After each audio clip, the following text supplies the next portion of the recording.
I'm Donna. And I'm Kerri. And we are Paranormal Chicks. Episode 18. Yep. Yep, we can vote now. And get go into to the war. club. But you can't drink. Yeah, you go to war. That one was pulled out of the vault. Thank you to my buddy Tyler. So freaking funny. Oh my gosh. I love getting the text from people who are like catching up on episodes and they're like, oh my God, blah, blah, blah episode. I was cracking up at X, Y, and Z. Good story. Quality entertainment. Just tune into our podcast every week. Like, review, share, whatever, our nonsense. Right, please. But I was texting because I have two BFFs that I went to grad school with, Justin and Tyler. And I was texting them the other day because we have a group chat going and have for like 4 years that we've known each other. Yeah. And I didn't know Justin had been listening from the beginning, had no idea. And Tyler Thank you. Yes, and Tyler listens too, but I knew that he was a little bit behind. And so he texted today and was saying he was cracking up at the okay thing. Mm-hmm. And I was like, oh my God, I completely forgot about that. And was embarrassed because it's like, I told him, I was like, you forget that people actually listen to this, that it's not just me and you sitting here shooting the shit, you know? Yeah. So I was like, ooh, a little embarrassed. I don't get embarrassed. I do. I don't. I'm wide open. All right, Dixie Chicks. Okay. Uh-oh. No, what's going on? What's been going on? Oh, I thought you were about to tell me something serious. Yes. No. Did you hear about April Tinsley?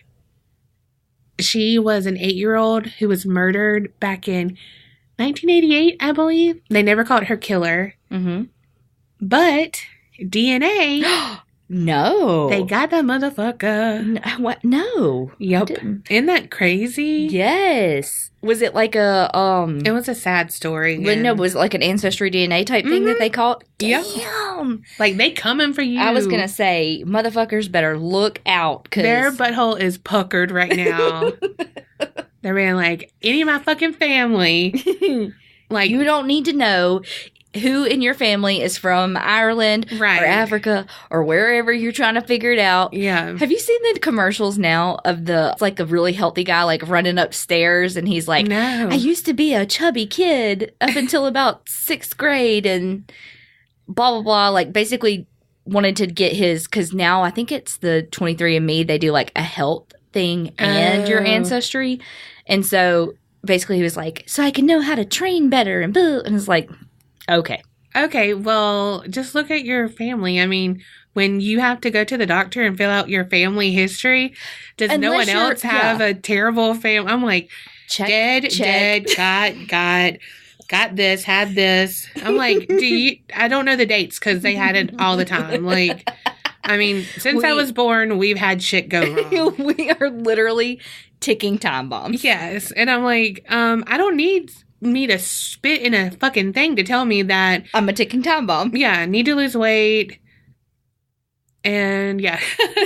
Just lose weight. All your problems would be solved. Yeah, totally. Bam. So. Oh, God. Okay, so speaking of losing weight, I started a diet like 3 days ago. And it's been going good. It's not a lot of, but it doesn't fucking matter. I started a diet 3 days ago. And Donna and I went to dinner tonight, and I had my little salad with my little tuna on it and, you know, whatever. And Donna got her meal, and they put shrimp on it instead of chicken, and she hates it. Don't like it. So she was like, oh, no, and sent it back. Our little waiter was like, oh, because I'm so sorry that we fucked up your order. Well, he didn't say that. But I'm so sorry that we fucked up your order. Here's a free piece of cheesecake. And y'all, this cheesecake at this restaurant is amazing. Literally one of the best things I've ever eaten in my life. Like, you know how they say fat kid love cake? No. This cheesecake is like if a cheesecake and a chess square went on a date, had a baby, and it was this masterpiece. Yes. And I was like, my mouth dropped when he brought it to the table because I get this cheesecake every time I fucking go to this restaurant. Yes. And I was like, thank you. I know. I was like, oh, shit. It's like, I have to eat it because I can't be rude. I was like, you better fucking eat every bite of it. Meanwhile, I brought it home. I did eat one bite of it, though. Yeah. And I was like, I'm not. I'm not passing it up. It's so good. But It's yeah, so like, good. we lasted the whole meal and we have done good. Like, I mean, I still get my meal that's a pasta thing because, hello, carbs. But we don't get an appetizer and we haven't got that dessert. And then at the very end, I was before he like, brought the checks, son of a bitch. I'm like, oh, you're so sweet. But Thank you. thanks. But can you just give me a percentage off? Take this devil cheesecake out of here. Oh, but it was good. God, and it really was like the best piece of that cheesecake we've had in a long time. Like, of course, it had to be like the best one in months that we've gotten there because we go to this place at least once a week. It's like one of the best places here, though. Yeah. Anyway, but yeah, that was. I mean, it was really like a womp, womp, womp. Like, what is our life? You know what? That's a fucking devil taunting us. Not today, Satan. Not today. Oh, gosh. I was just thinking back on the family health shit. And that time that my boss, like the owner of my company. Yes. Because y'all, I mean, for like 3 years, my life was crazy. Yeah.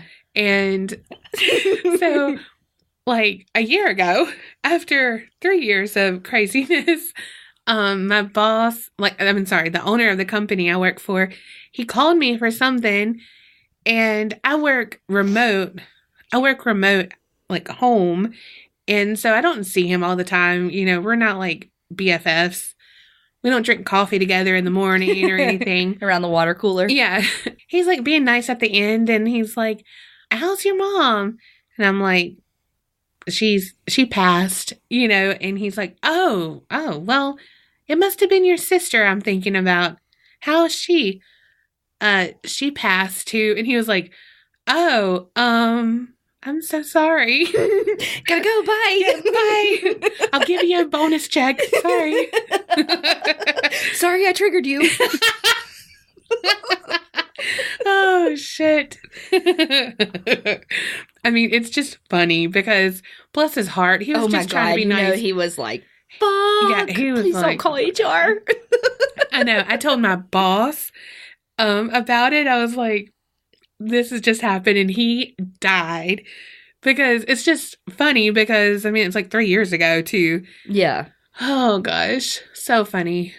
Like, I was rolling at it. Yeah. One time, I mean, you have to, like we said last time in the Friday the 13th episode, you have to laugh at stuff. Like, you just have to. Or you're going to be, like, fetal position. In the corner, bawling your eyes out. Absolutely. Well, when my coworker, Sean, God, can I say actually one more time? Actually, I don't know. And I don't know why I had to go up so high. Okay. You know why? Because I'm still kind of fucking sick, y'all. Y'all, this is like the fucking plague that never goes away. I got tuberculosis. I don't know why I said it like that. Okay. I don't know. I couldn't think of it. It was like, ba-ba-ba-da-dee-da. Y'all, okay. I think... Are we drunk? I think that On cheesecake. You go without sweets for 1 day. 3. I've been without 3. Okay, I've been without it once. Oh, Lord. Okay, but anyway, so he's my buddy. Well, he called me one time and he was like, how your mama doing? And I was like, she did. And he was like, damn. Oh, God. So freaking funny. I've done that to my nephew, though. I picked him up from band because he plays in the band. This was a while ago. And I mean, that was a thing that someone, I don't know if it was like nationwide, is on your side. Not sponsored. But Donna loves that jingle if you want to. It is. No, yes. It's not. Do-do-do-do-do-do. Oh, it is. That is the one that you yawn to. Yeah, I yawn.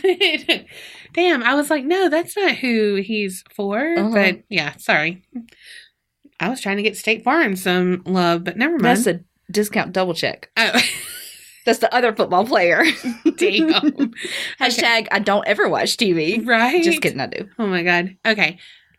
They're like, can you get to the fucking episode? But okay, I'm sorry. Or shit to the point of the story. Yeah, what was I saying? You picked up your Oh, I picked up my nephew. Your nephew. Oh my God. Him too. No. Oh gosh. Okay, so I picked him up and there was a radio personality. So the radio personality would be like, how your mama doing? How your grandma doing? So I went to say that to him. And in my head, like when I was going to say it, I was like, oh, she's dead. Oh, hey, how are you? Like, damn. Awkward. What do you say? So, yep, there's that. Good story. What the fuck ever. Okay, it was funny in my head. Keep it in your head next time. Me. Oh my God, what is this wrong episode? with this? Y'all, just skip forward. Just hit skip 3 times. I'll probably finish the sentence by then. Maybe a thought. I don't know. Oh gosh. Okay. All right. I am doing the old Charleston jail. I don't know that one. I mean, well, it's in Charleston. A jail in Charleston. Oh, so you do know it. I mean, I get the gist of it. I'm sure people died. There were prisoners. Oh my God. Why do you have to ruin everything? Spoiler alert. Why Okay. did I say that so deep? Did somebody say steak? Oh gosh. Okay. It's also known as the Old City Jail. Did you know that? Because you knew everything else about it. Back in 1680, the city of Charleston was being laid out because it's like one of the earliest settlements, you know. And this location, it was like 4 acres of land. And it was designated for public use. So it was like a makeshift hospital for poor people. A poorhouse, like your Boy Anton. was, yeah. He had to stay in it all thumbless. Oh my God. That's so God. awful. I know, but I mean. Okay. I have to say this really quickly. Okay. Speaking of thumbless, I'm listening to In the Dark, and they just talked about 3-fingered Willie or whatever his name was, and I was like, oh my God. Thumbless and 3-fingered Willie. That's probably what he was named, but anyway, go ahead. Oh my gosh. I wonder if he had the shocker going on. Oh my God. I mean, I'm just saying. Okay. I was thinking I love you. Literally, that's what I pictured in my head was I love you. And you go straight to the shocker. Yeah. Okay. So this land was used for a lot of shit for the poor class. Like it was public land. Okay. It was a makeshift hospital for paupers, vagrants, and beggars. It also had the poorhouse and a workhouse for runaway slaves. What year was this? 16 something? 1680. Okay. Then, sometime later, in 1802, the jail was built on this land. Okay. So, before it's had, you know, I mean, shit happened on the land. I'm sure that all of those people that were like, quote unquote, in the poorhouse. Yeah. Weren't treated well. No. You know, and I'm sure there was a lot of like illness and death. And obviously, too, if there's a workhouse for runaway slaves. Yeah. God only knows what those men and women and kids have seen. Yeah. You know? So a lot of the most infamous criminals stayed here at the old Charleston jail. Okay. And during the Civil War, federal prisoners of war were held there. So I thought that was pretty interesting. Yeah. So, like I said, it was built in 1802. It ran until 1939.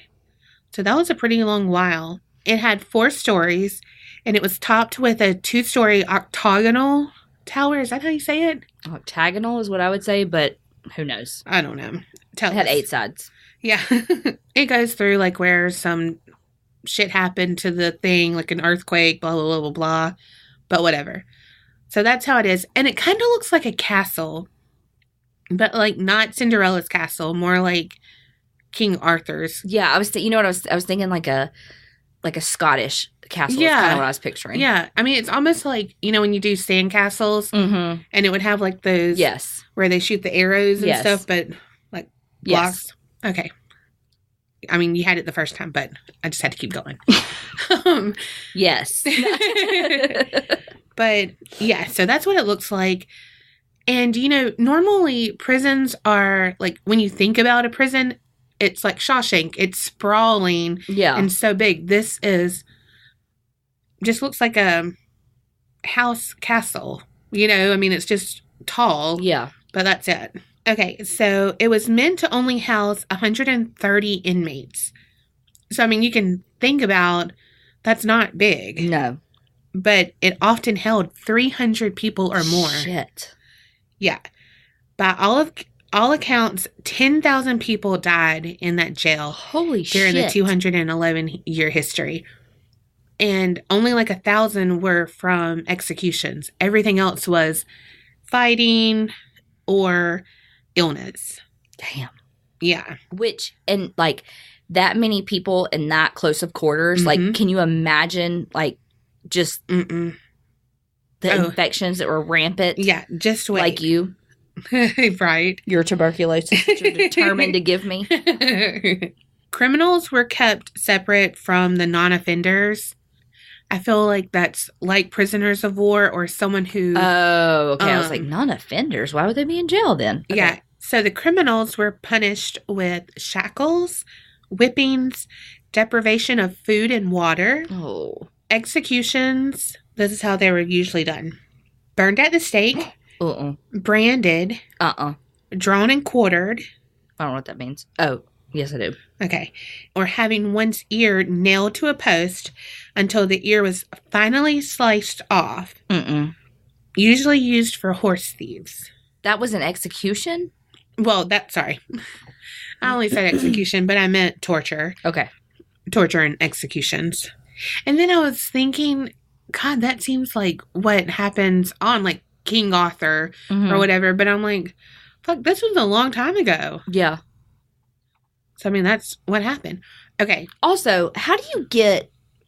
could you imagine trying to get my little ear on a damn wooden thing? Right. And then, like, do you stay there? Or do you just, like, stand up with the wood on your ear? No. It's like a post and you have to be hunched over.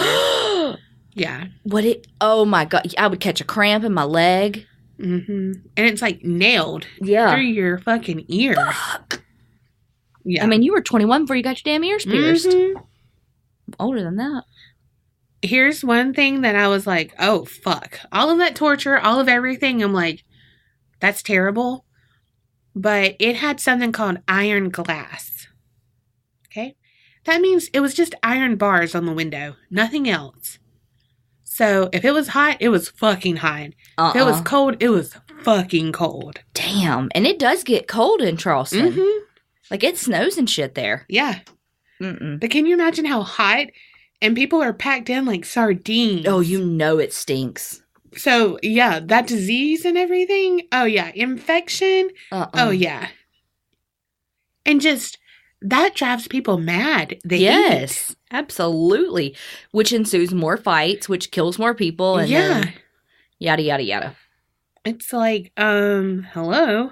Okay, so some, you know how, I hate to say they have privacy now because they don't, but at least now they have like cinder block walls in between the the cells usually.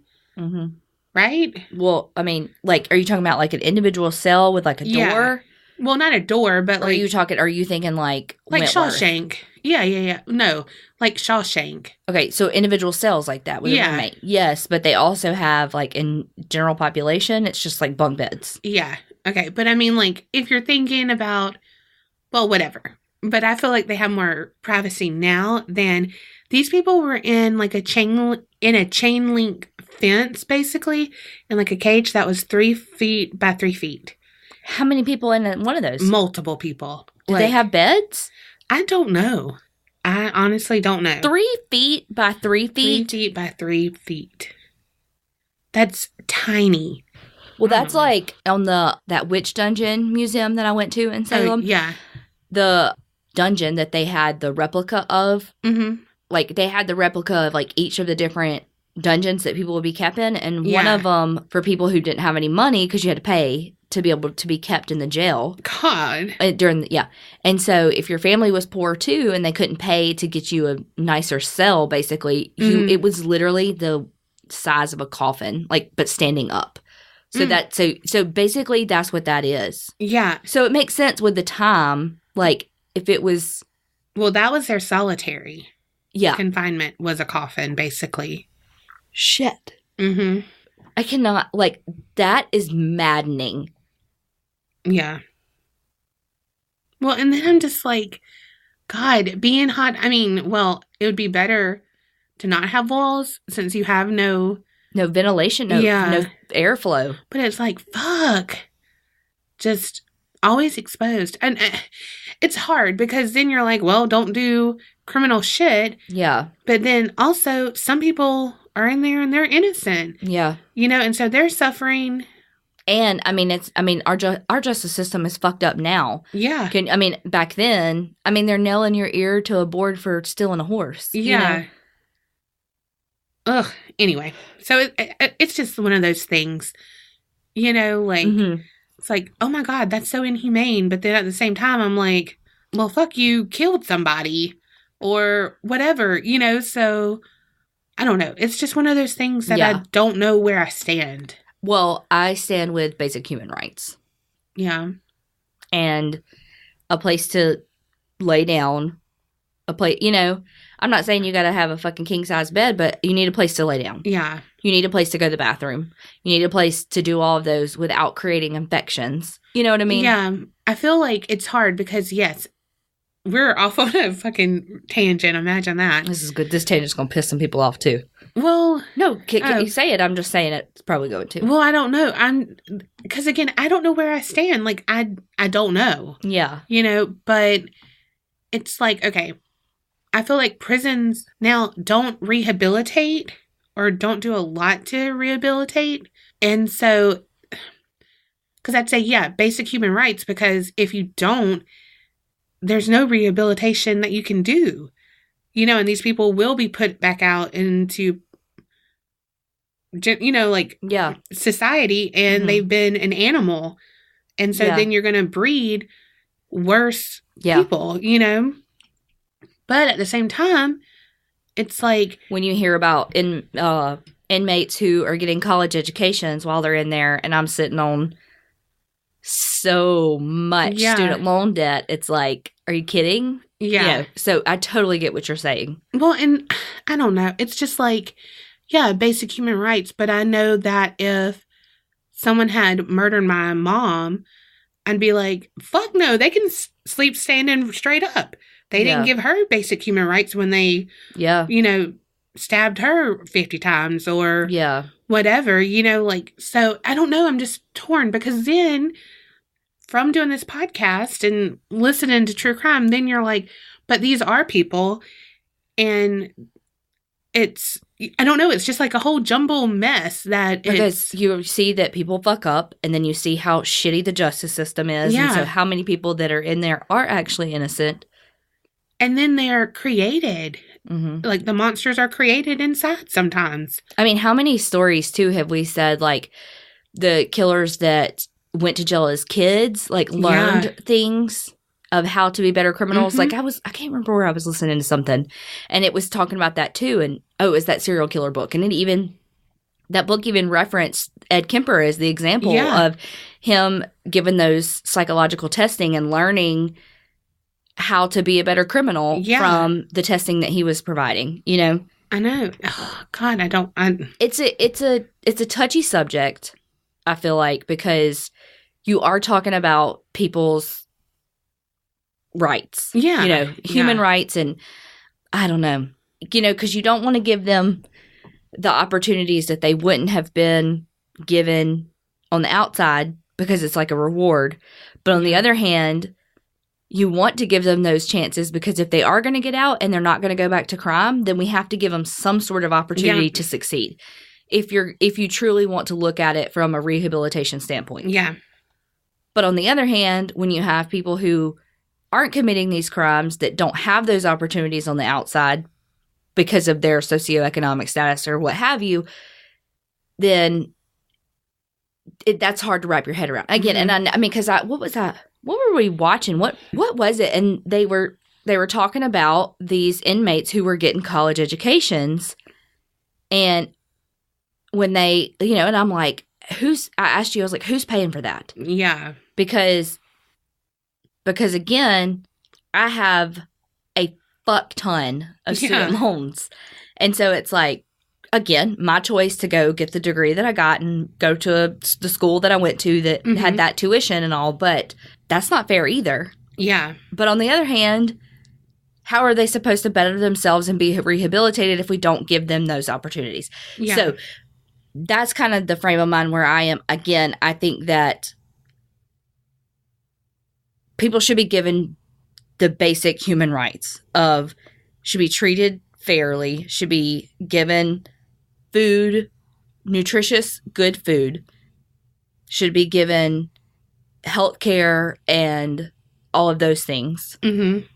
Because, too, if you think about, like, even the foods in jail and stuff, and it's like, because I love lockup, and the food always comes up on that, because the inmates always complain about the food, and it's like, when you look at the calories in each of the meals, and, like, the salt, and just the nutritional value of the meals, because the worse the meal is, the easier it is to make for the masses. When you're making meals for 10,000 people, it's easier to do some high salt, preservative, whatever, Yeah.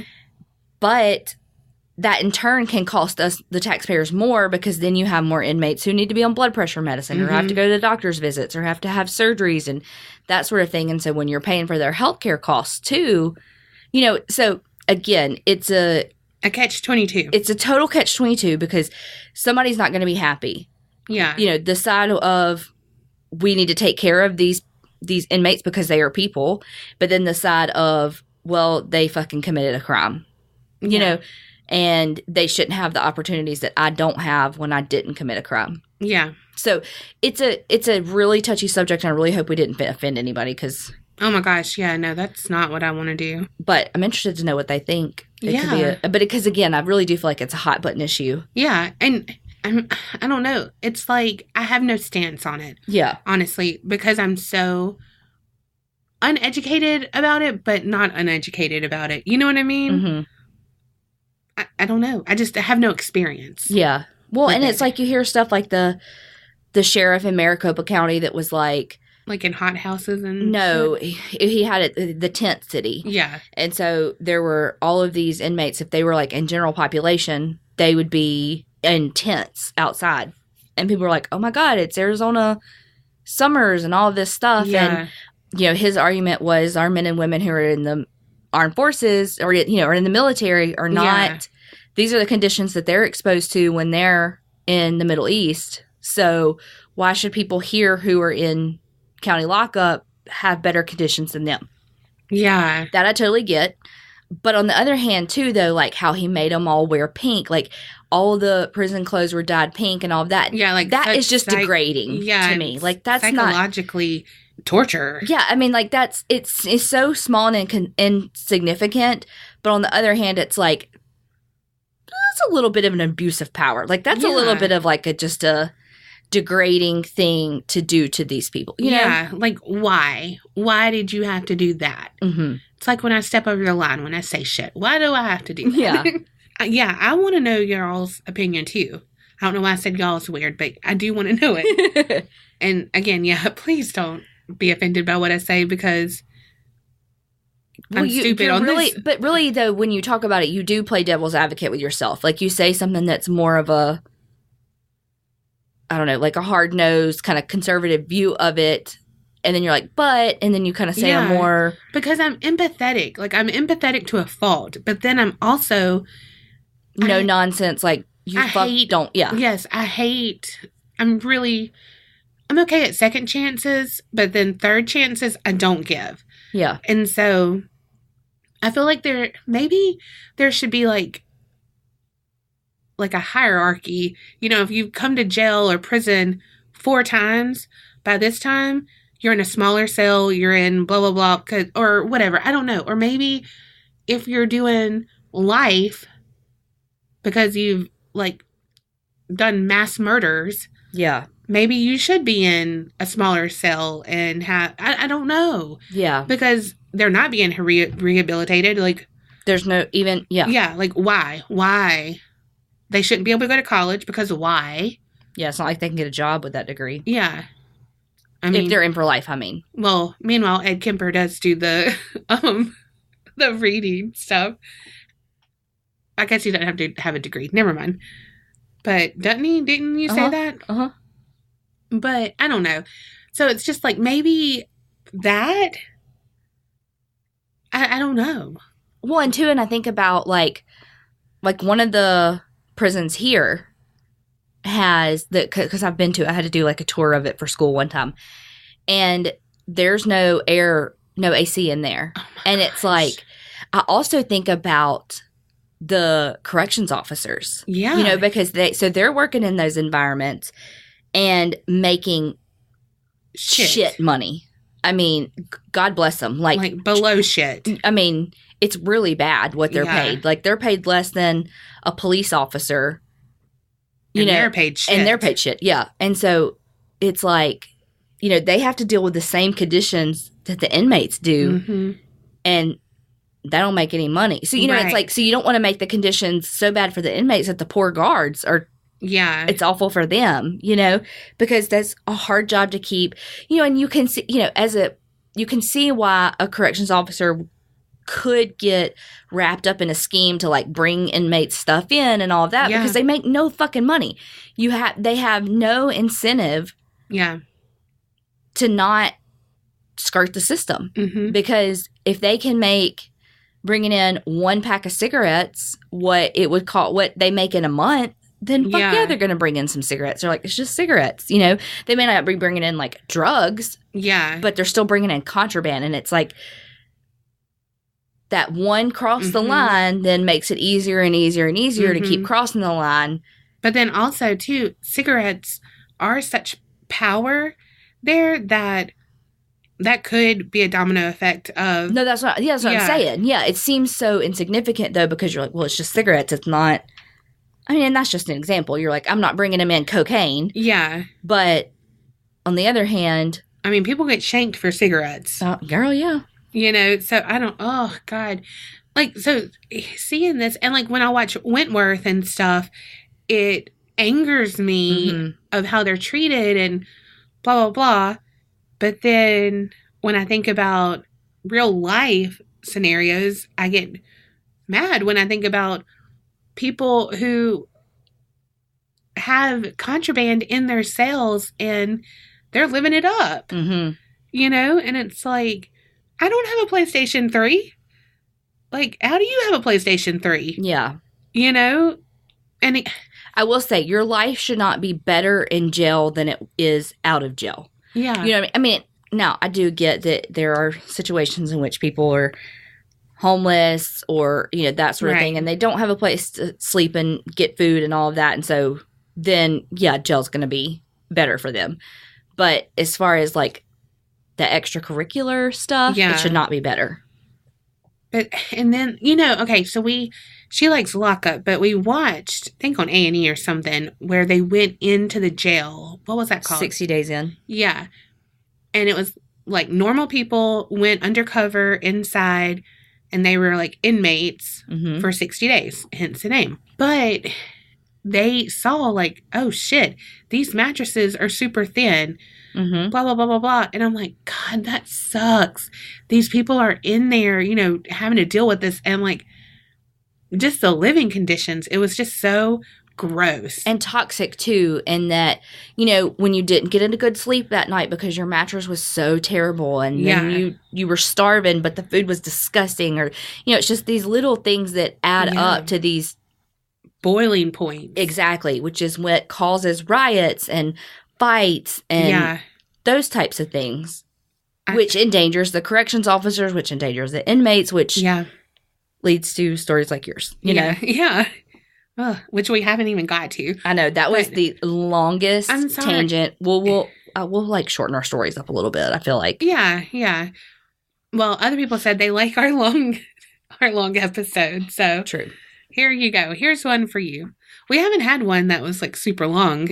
Since the Jodi Arias. Yeah. 2 weeks. Yeah, 2 weeks. But anyway, I think that's interesting though about the jail, and Yeah, let us know.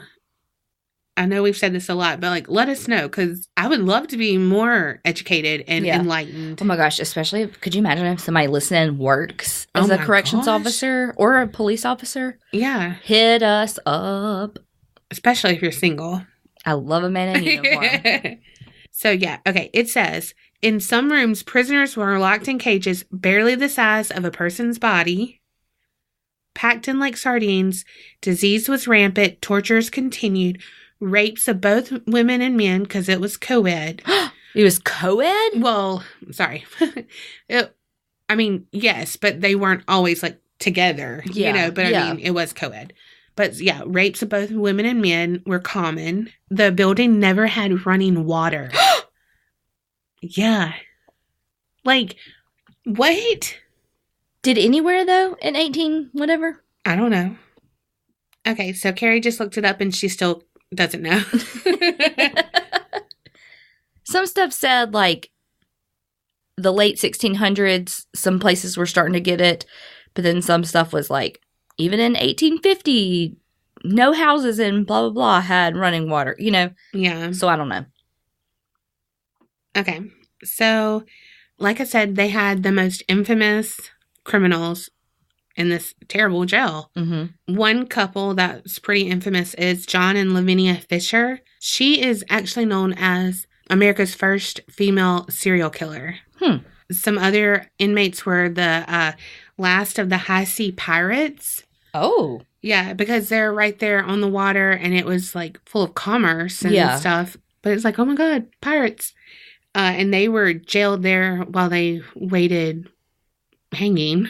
Also, Denmark Vesey, have you heard of him? Mm-mm. He led the slave revolt, 1822. Just saw that date. Well, he was going to lead it, but then plans were foiled. Someone found out, and so he was arrested and some other people. But he was held there. I think they made a movie about it called Glory, I think. So, yeah, he spent his last days in the tower, that octagonal or whatever. Some of the slaves that were in that revolt with him were there. And also 4 white men that were part of the revolt. They were sympathizers. Okay. Basically, they were held there in the same location. Because of his plan to revolt, shit got real for slaves, free blacks, all of the above. The law required all black seamen to be kept at jail while they were in port. Okay, so William Marcus was another inmate there that was pretty shitty. His nickname, Crazy Willie. He did not only have 3 fingers. Okay. I was wondering. Not the same one. So he was from Cincinnati, moved to Charleston, married a local businessman's nanny. Her name was Maggie Stone. I love that name, Maggie. Mm-hmm. Well, things went south because he was like, Maggie, you cheating on me. And she's like, no, I'm not. Well, what happened was he stabbed her with an ice pick 47 times. Holy shit. Mm-hmm. Just a casual 47. Like, did his arm cramp up and he didn't want to do it 50? I mean, maybe he lost count. He thought he had done 50.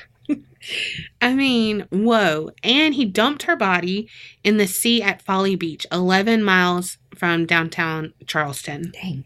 Mm-hmm. At their house, he went back, waited for the police to come, and when they came, he was like, she deserved it. Damn. And that reminds me of Chicago when it's like, he ran into my knife. He ran into my knife like 10 times or whatever. He had it coming. Okay, so Marcus was convicted, jailed, and held on the 3rd floor where the worst of the worst were held. Also, a lot of the mentally ill were held on this floor as well. He died at the gallows behind the jail, and ever since, his disruptive spirit has been haunting that 3rd-story room. He's been known to throw things around, and at the time of this article, there is a school called American College of Building Arts, And they had actually purchased the jail, and they were helping to, like, they were doing, like, a trade school in there, but they were also helping to, not rehabilitate, what do you call it? Restore? Restore. God bless America. Yeah. So they were doing that, blah, blah, blah. Well, if there was a project going on that he didn't like, he would destroy it. What? It says, while on the 3rd floor, guests usually feel very cold breezes and experience their heart beginning to race. And downstairs, there's a spirit named Cedric. And like a group of investigators learned that Cedric was his name of the spirit. And Sean Spike of Bulldogs Tours, they actually paid like $1 million to help restore the jail for the exclusive rights to do the tours. Shit. And stuff. Yeah. That's a lot of money. So, okay, but Sean Spike was the tour guide, and he said that they found out it was Cedric, and he went and looked through records and stuff to see, like, is there a Cedric, you know? And he found out, yes, there was a Cedric. He was a German immigrant who was employed as a warden in the 1830s. And he said that his services were no longer needed after he was cited 5 times for abuse of prisoners. Which, you know, that shit had to be really fucking bad. Really bad. If he... Shit. Oh, just wait. There's more. It said, of course, wardens were supposed to punish the prisoners. Right. You know, and they could flog the prisoners. But he was very sadistic. Of course he was. He crossed that line. Sean found a guard's journal, and it claimed that Cedric once dumped burning embers onto someone's private parts. No. Yeah. Oh my God.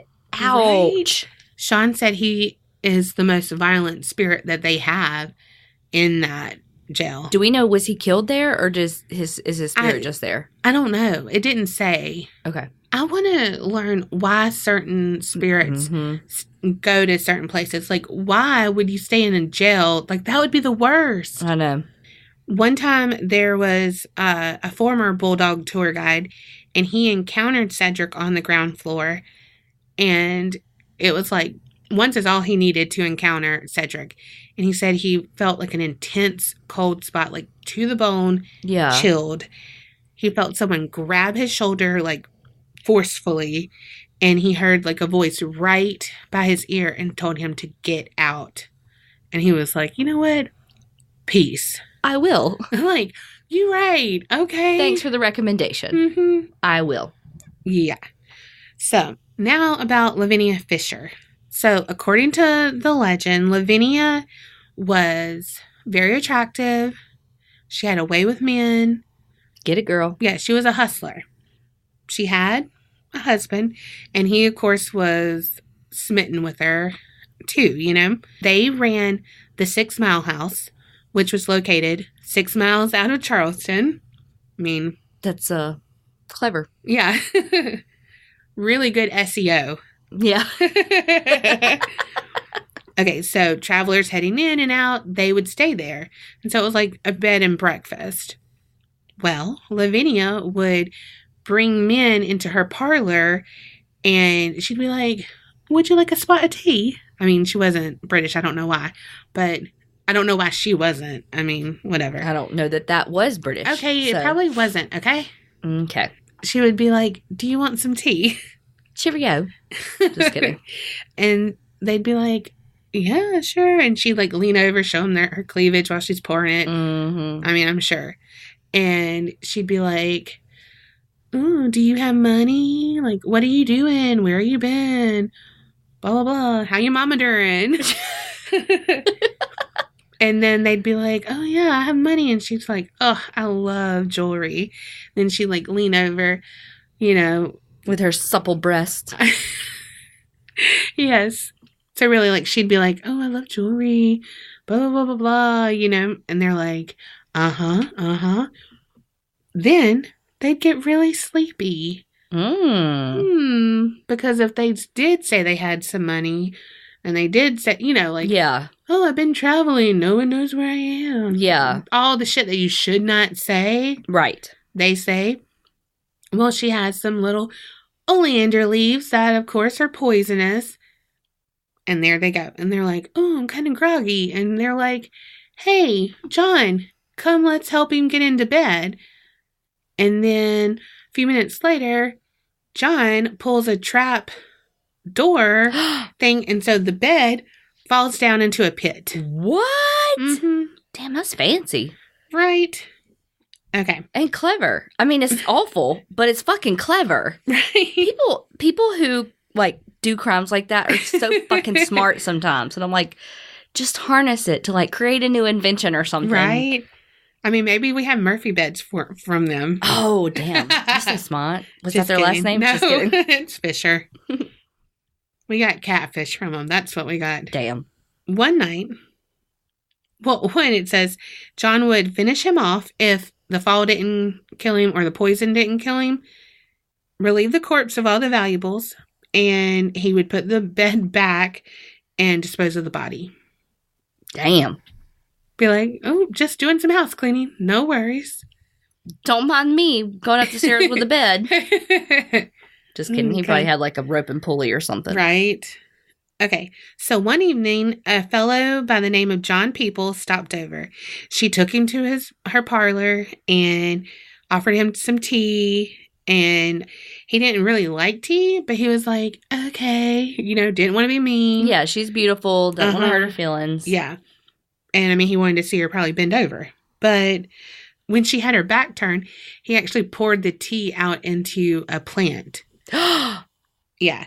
Well, then over the course, like, he kind of got the willies from her because she's like asking all of these fucking questions. And of course, before she could get away with it because people were being poisoned. Right. And so they don't know what the fuck they're really saying. Right. He's got all his wits about him and he's like, this is odd. Like, yeah. I'm going to nope out of here. Yeah. Also, John, he's like just looming around like, oh, you need something? Yeah. Oh, he good still? Okay. Like, okay. Lurch. Back off. Yes. So he was like, you know what? I'm kind of tired. So I'm going to go to bed. And they're like, oh, okay. Well, here you go. And, they think this is working. Mm-hmm. So then he gets there into his bed and he's like, you know what? I'm not really tired. So I'm just going to sit in this chair, read, like, not lay in bed. He's like me. He doesn't like to be in the bed unless he's asleep. Yeah. So he's sitting there in the chair and he's like kind of close to the door. Like, that's where the chair was. All of a sudden, the bed just drops to the floor, like from the floor. Damn. Could you imagine? Well, he's like, the fuck? Yeah. Jumps up and he's like, oh shit, like sinkhole, something, Yeah. Goes to open the door to be like, help, help. Yeah. Well, who's there? Lavinia and John. And they're like, hey. And he's like, oh, fuck. Shuts the door, puts a chair underneath the door, jumps out the window. He's Damn. like, shit's going down. Yeah. Because, like, why were they right there? Yes. Like, it does not take, like, meat to put that together. Yeah. So he goes, runs all the way back to Charleston. So that's 6 miles away. Damn, he ran He's Forrest Gump. 10K. Had to think about that for a minute. Golly. And so he tells the police, and then they go and get them, and now they're in jail. I mean, did they not think he was going to tell the police? Like, why didn't they run? Right. Well, I found out it could be too good to be true, that story. So they said, here's what really happened. So they had a number of reports of robberies, the police. Well, highway robberies were like, you got sentenced to death because it was such a commerce place. And so they're like, people don't want to come here because of this. We're fucked. Yeah. So shit happened. So they're like, all right, let's go see where these people are staying, whatever. Let's go find these people. They first go to the 5 Mile House, which is 5 miles. Stop it. Kid you not. And obviously it says it's located 1 mile from John and Lavinia's Inn. Thanks for doing the math for me, Google. Okay. I really needed Google Maps for that one. Yeah. Good Lord. Well, the police burned that. Damn, that's savage. They were not taking shit. They were like, fuck y'all. We got to keep our tourism up. Fuck you, 5 Mile House. Yeah. They're like, people doing shit. Let's go burn it. Yeah. You know? Then they went to 6 Mile House and evicted the Fishers. In their place, they left a fellow named Dave Ross. He sounds like a nice, upstanding citizen. Mm-hmm. Well, the next day, the gang shows up to the inn, and Dave's like, hi? You know? But they're like, we want our fucking inn, and we're going to fuck you up. You know? So they drag him outside, and he sees Lavinia, beautiful girl. He's like, okay, maybe she can help me. Like, she's obviously not with these people. No. She's a ringleader. Yeah. She choked him, then rammed his face through a window. Oh, shit. Mm-hmm. But then, a couple hours later, the gang got John Peoples. Like, they robbed him of $40. Peoples went and told the, John Peoples, not... Mm-hmm. People. Yeah. Not that bad at grammar. God bless America.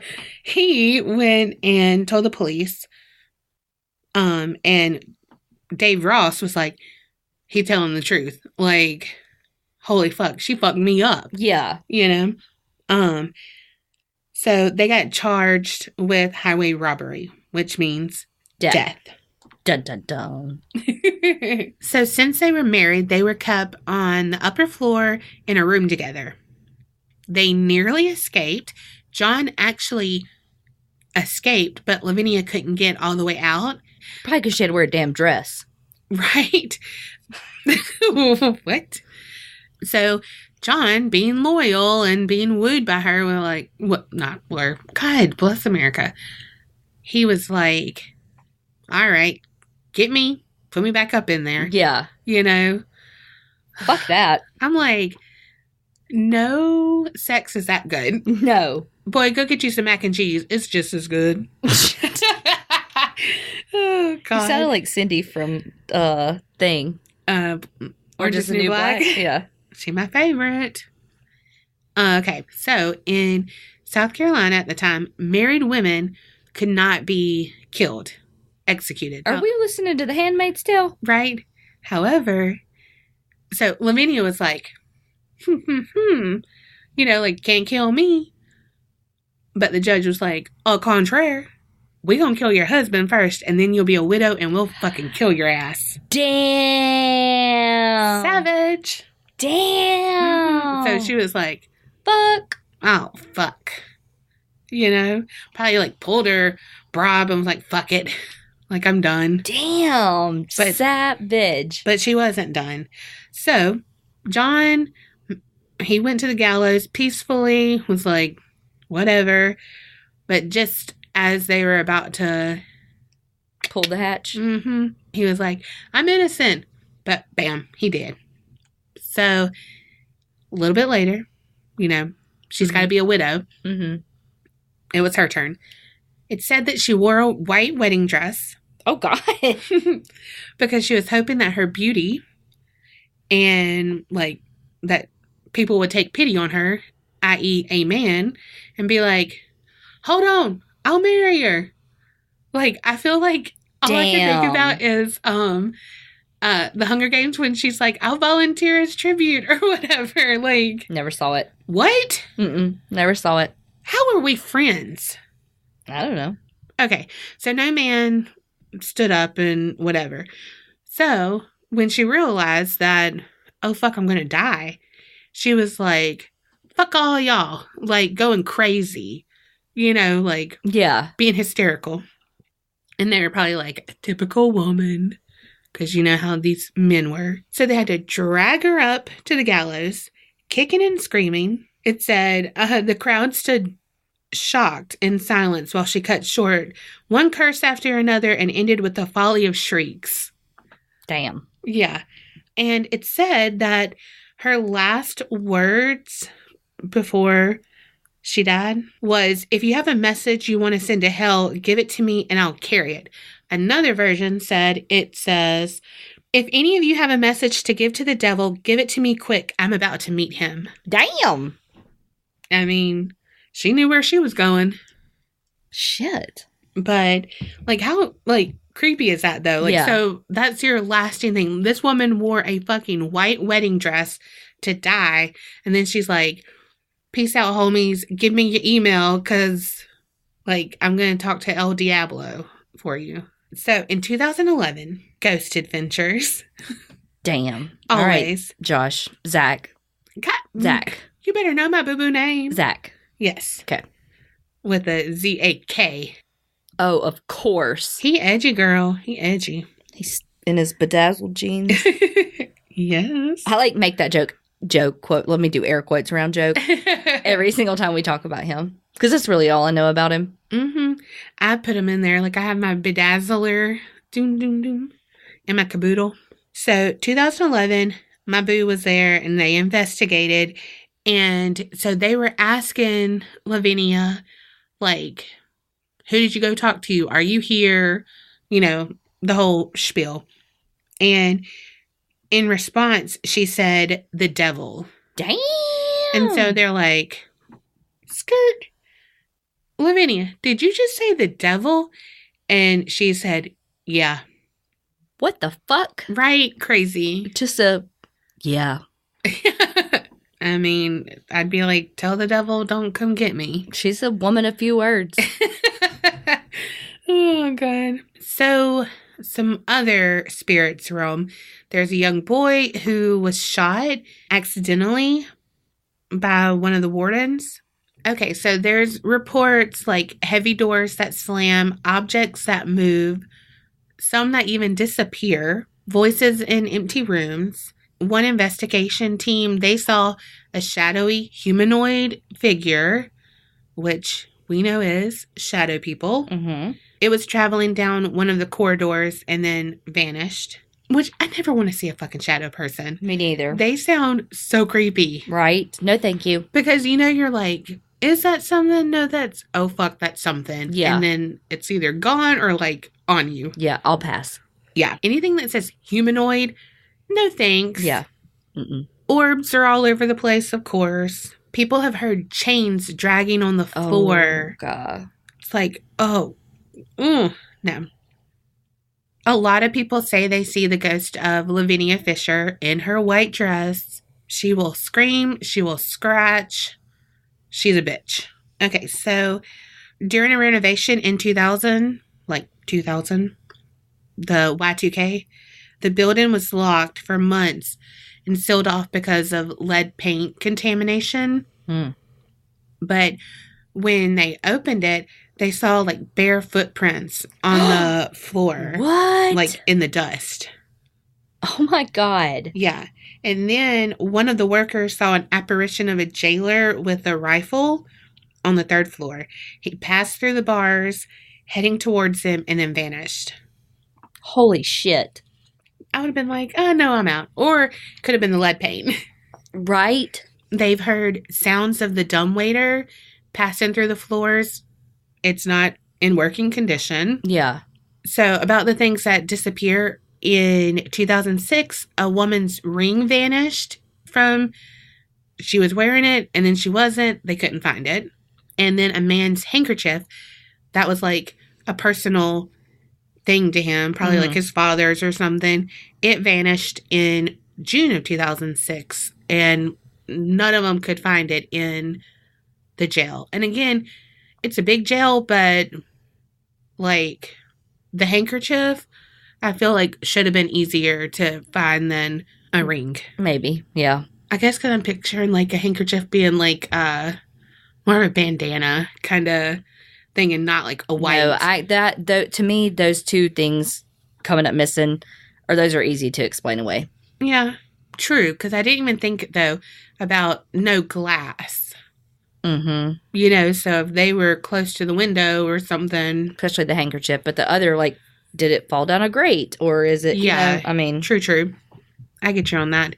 Did it fall off in the parking lot that she didn't even, you know? Yeah. In the basement, a man had his sunglasses knocked off. I would have been like, peace. Also, in the basement. It'll be like 90 degrees, but you can see your breath because it'll be like a cold spot. Yeah. Alarms set and reset themselves, but I mean, hell, that's like any alarm. Yeah, that's like technology shit. Yeah. I mean, if you walk past it, it would do that. Exactly. People have seen a black man in ragged clothing, and he like just goes through the walls. Dang. Yeah. During the tours, there have been numerous cell phone disruptions. Sometimes they get calls from unknown numbers, answer it, and nothing's there. Or batteries are drained, and then when they leave, it's fully charged again. Well, that's weird. Yeah. They said, like, the heavy iron door fell off its hinges one time for no apparent reason, like, while they were doing a tour. Wow. Could you imagine? You would scream so loud if you heard, like, that heavy-ass door.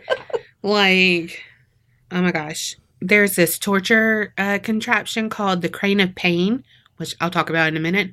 It has, like, a lot of ropes, and the ropes have been, like, intertwined for no reason, because, like, no one's supposed to mess with it, and, like, it's basically a relic, you know, like, why would any worker mess with it? And no one's, like, alone by themselves without a guide, so it's like, who did that? Yeah.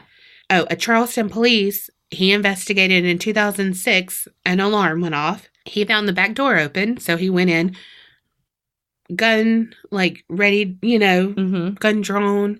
He went up a spiral staircase, and when he reached the 3rd floor, which again is where, like, the bad of the bad, he said he had a strange sensation. It was like his arms were wrapped in plastic wrap. Oh my gosh. Like, oh, I don't even want to feel that. Like, no, me neither. Ugh. No. Though it did make me picture fried green tomatoes when she's thinking that she's going to open it in saran wrap or whatever. Do you remember that? Yeah. Oh, I can't see your face, so. Yeah, no. Well, yes. If I open the door, if I answer the door wearing saran wrap, would you be different? He's like, I'd have you committed. Oh, God. Okay. Several guides and, like, some visitors, but normally the guides, they have a choking sensation, and they'll have, like, shortness of breath and everything while on that main staircase. I mean, I'm not having a fucking staircase in my house.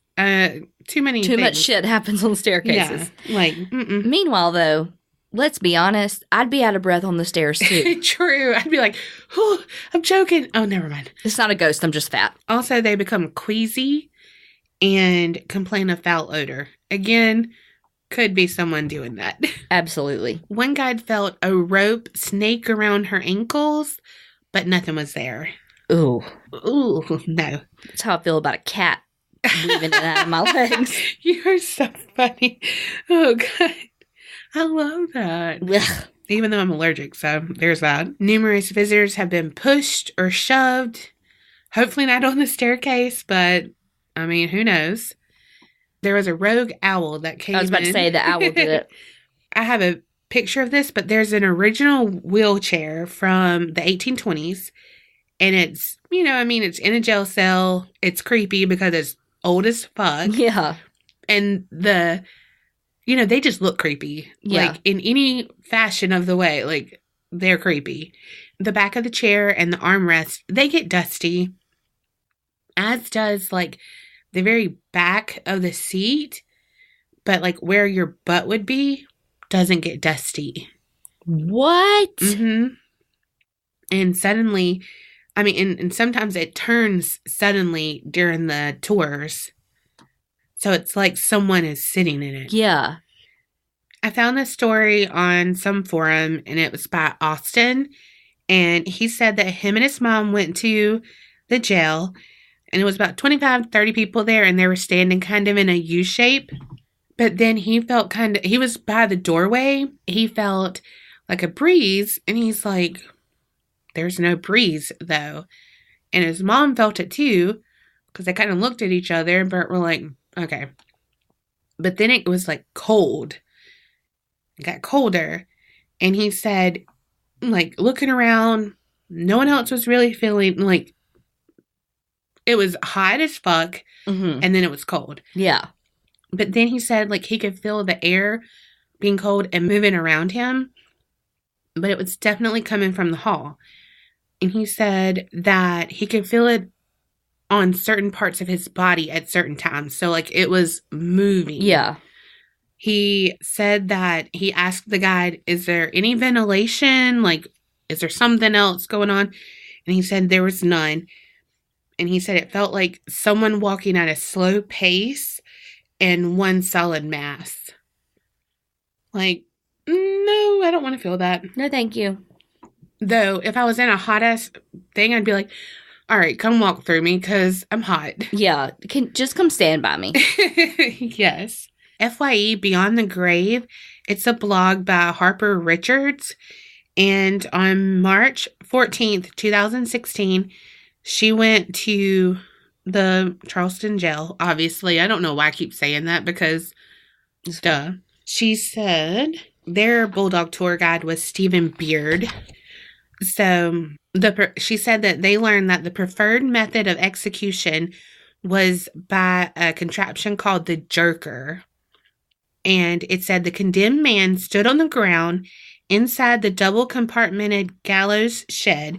The hangman on a signal released the lever, which dropped a heavy iron weight 5 feet into the ground, and the man's body was jerked into the air and fell back a few feet, which broke his neck. Oh my God. Yeah, so instead of them falling, and hanging. Yeah, they did this. I mean, I guess kind of a little roller coaster ride. I mean, and it's faster because sometimes hanging doesn't break your neck and you choke. But I feel like it depends on how you land too, though. Yeah. I don't know. My luck, I'd land on my back. Oh my gosh. So that they were outside the jail seeing the jerker thing, moved in, and she said that she kind of got a tight chest and couldn't breathe. And she mentioned it to him, and he's like, hey, people sometimes pass out, kind of serious. It'll probably pass, but just kind of be mindful of it. And she was like, okay, that kind of freaked me out because she thought maybe it's allergies, lots of dust, whatever. And no, you could be having a reaction to the ghost. Yeah. Okay. And on the bottom floor is where they kept the crane of pain, which I mentioned earlier about the ropes. She said the victim of this contraption would be constrained vertically with their limbs stretched to the point of dislocation. Ugh. The screams of the victim, which could easily be heard on the above floors. So, the prisoners could hear this. So this was their way of teaching a lesson. So y'all fuck up, you're going down to the crane of pain. And so slowly but surely, shit stopped happening. A lot of the riots quit, a lot of the raping quit, because who wants to be tortured like that? Then Right.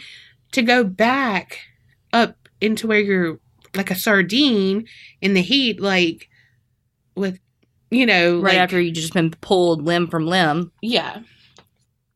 So then they went up to the top floor of the jail, and they said that used to be called Mount Rascal because that was the floor that held All the rascals. the hardened criminals. And he said that this was the spot where a lot of the most vicious ghost attacks happened. He said a woman received a big bite mark on her shoulder. Don't do that in public. Damn. Also, a 16-year-old boy was reduced to tears after he claimed his back was on fire. After they examined him, 3 large claw marks were found extending down his back. And Lavinia is supposed to be the one who does 3 marks. However, thinking back on the Sally house, I think a lot of Tony's scratches were 3 marks. I wonder why. Maybe that's the demonic shit. Maybe. Or it was 3-Finger Willie. I mean, that was my first thought. Stephen, the tour guide, he said he'd been touched, had things thrown at him, scratched, heard things, seen things, and had been bumped. He said he loved being a tour guide, wouldn't change anything. However, he did have to take an extended break from his job after like one experience where a lady seemingly became possessed inside the jail. Oh my gosh. Like, skirt? No. Like, what'd she do? Do we know? No, that's all it said. She said before leaving the jail, they went down to the ground floor, which was once the jailer's quarters, which no longer really existed. The Crane of Pain, the debtor's prison, solitary confinement, and a section for troublesome children. She said the solitary confinement section stuck out to her because it was pretty extreme, like, especially to today's standards. Yeah. Again, the prisoner would be locked up in a cramped coffin and kept in a room that had heated walls. Like, hotter anyway. Damn. Heated walls and in a fucking coffin? No, thank you. No. It said troubled children such as orphans or street urchins. What is that? What the fuck? I'm like, that's mean. That sounds terrible. And poor orphans, like, I know. they didn't do it. Right. So they were kept on the bottom floor of the octagonal section, or however you say it. There had been juvenile ghost seen, and there was also a little boy that got shot accidentally that died there. And so ghost hunters have come to communicate with them, and they'll bring like a toy, usually a ball like we've seen before, and it's on a cement floor that's not curved, not slanted or anything, and the ball will move and whatnot. And so that is the old Charleston jail. Damn. I want to go, but I don't. Like, I want to go, but not during the day because ain't nobody got time to be hot. Unless it's cold outside. Yeah. Then I would go during the day. Yeah. Because I don't want to go at night because you know that shit's scary as fuck. It is scary. Ugh. But I would want to go at night. Because then I know I can leave unless I get thrown down the stairs, which could happen. But that's it. You can leave during the day. Yeah, true. But I would want to be scared. Not like that. I feel like you could get plenty fucking scared during the day. True. I will say that I have been to, I was going to say Shawshank. I haven't. Where have I been? Alcatraz. And they had like a guided tour, you know? That shit was scary. Like, I'm walking, listening, and then they have the sound effects, like, of the doors closing and stuff. And I was like, what the fuck? You know? Yeah. I was like, oh my God. Yeah, that's scary. I was like, Donna? How you know it was sound effects? Oh, don't even say that. It might not have been. Fuck. Don't even say that. Don't even go there. Now I'm going to be laying in bed and being like, oh my God, was that a ghost?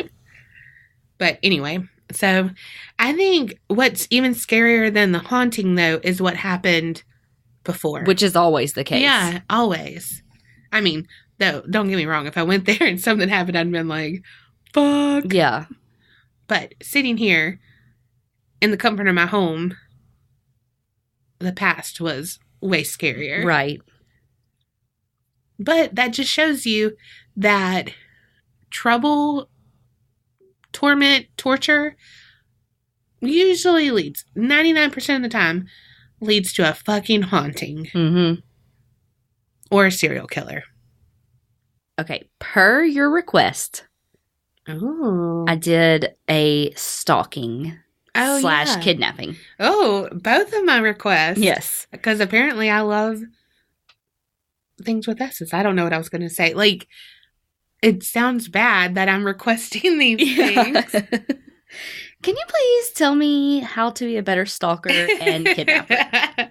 Thanks. Asking for a friend. Okay. I've actually seen an episode of Your Worst Nightmare on ID on this story. Oh my God, I watched that too. What if I've seen it? You may have.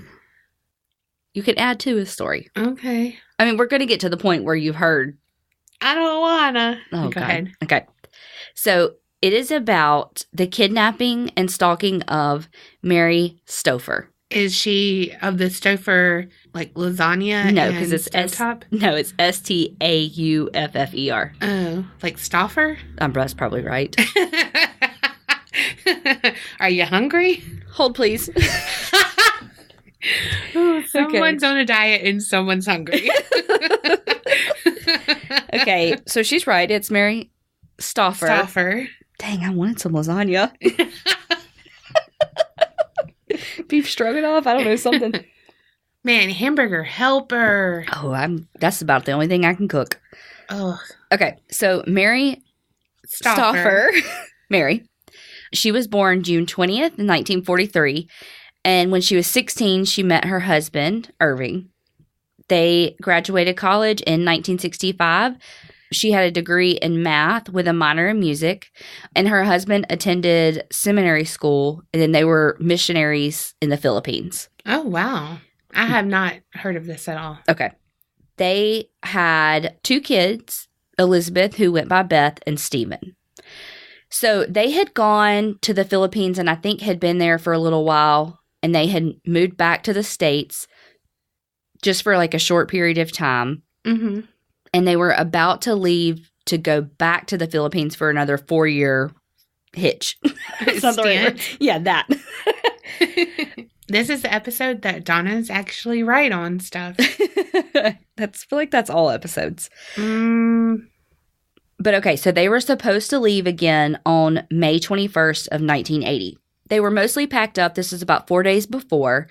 And Mary took her Elizabeth daughter, took her daughter Elizabeth, or Beth, and we'll call her Beth. Yeah. They had to go out and run a few little last errands. And one of the things that they had to do was stop and get Beth a haircut. So when Mary and Beth left the salon, a man walked up to them and held them at gunpoint. Oh, God. And forced them into the car and made Mary like climb over into the driver's seat and drive.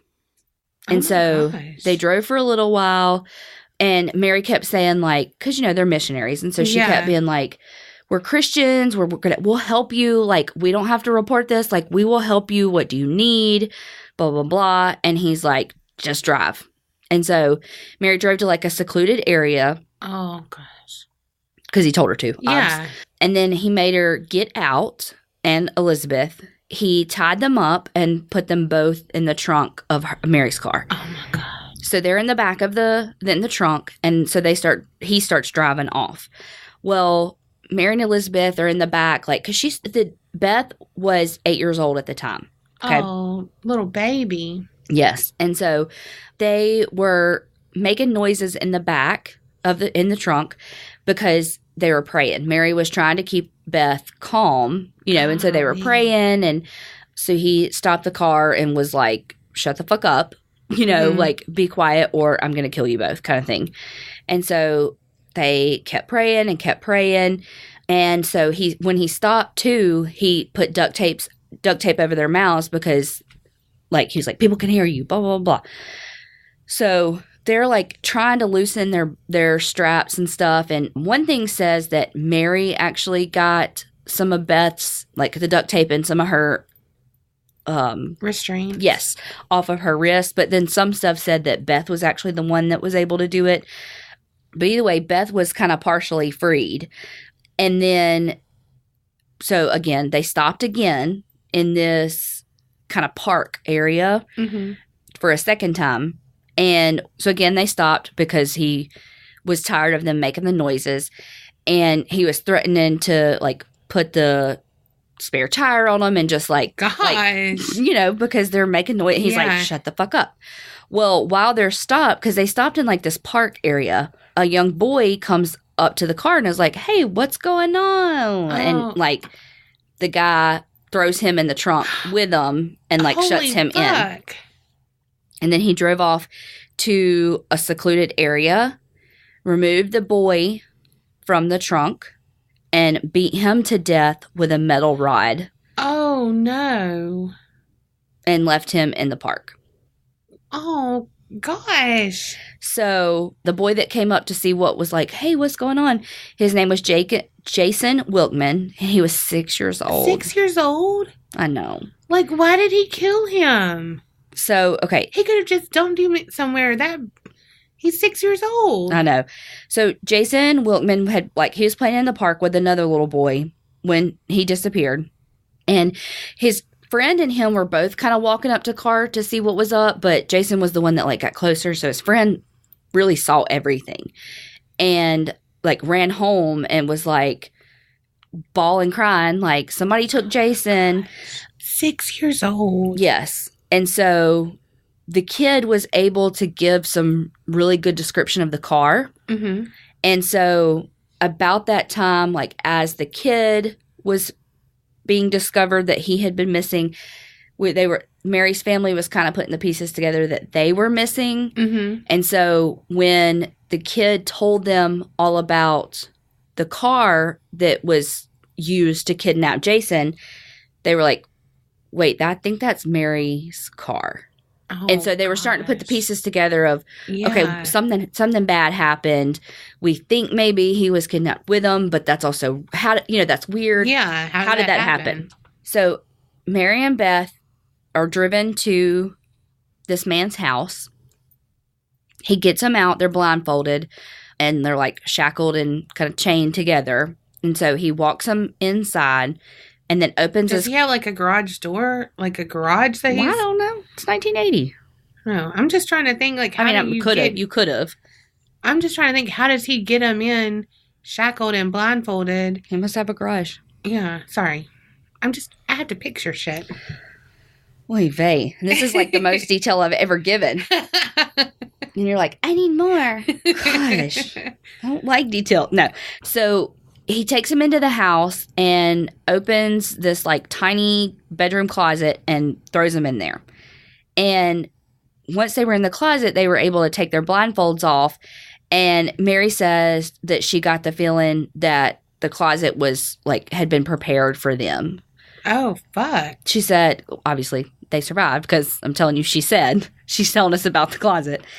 So there was a rug on the floor, and then there were 2 small throw pillows. He had taken a screwdriver and removed the door handle from the inside.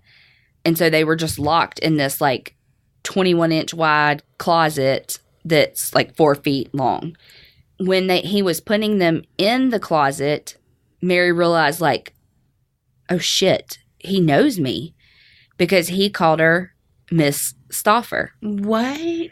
And then she was how do you know me? And he wouldn't answer. So the next afternoon, he unlocked the closet and told Mary to come out. Mary said that he blindfolded her, brought her into the living room of his house, and made her lay on the floor with her hands tied above her head and her legs on a piece of the furniture. And she said then he started what almost felt like an interview process. He was asking her a ton of questions. He was quizzing her with all these different questions about her time, because she used to be a math teacher, and would ask if she recognized him, and she was I'm sorry, I don't. So how is she supposed to recognize him if she's got a blindfold on? Beats the hell out of me. I guess they took it off. I don't know. Because she did say, because she had said before that when he took it off. But then when he took her into the living room, she said he blindfolded me. Yeah. So I guess he took them off. Or that one time that he had a gun to her. How is she supposed to recognize anyone with a fucking gun to her? Who knows? Okay. He told Mary his name was Ming Xu. He said that he had tried to capture her several times.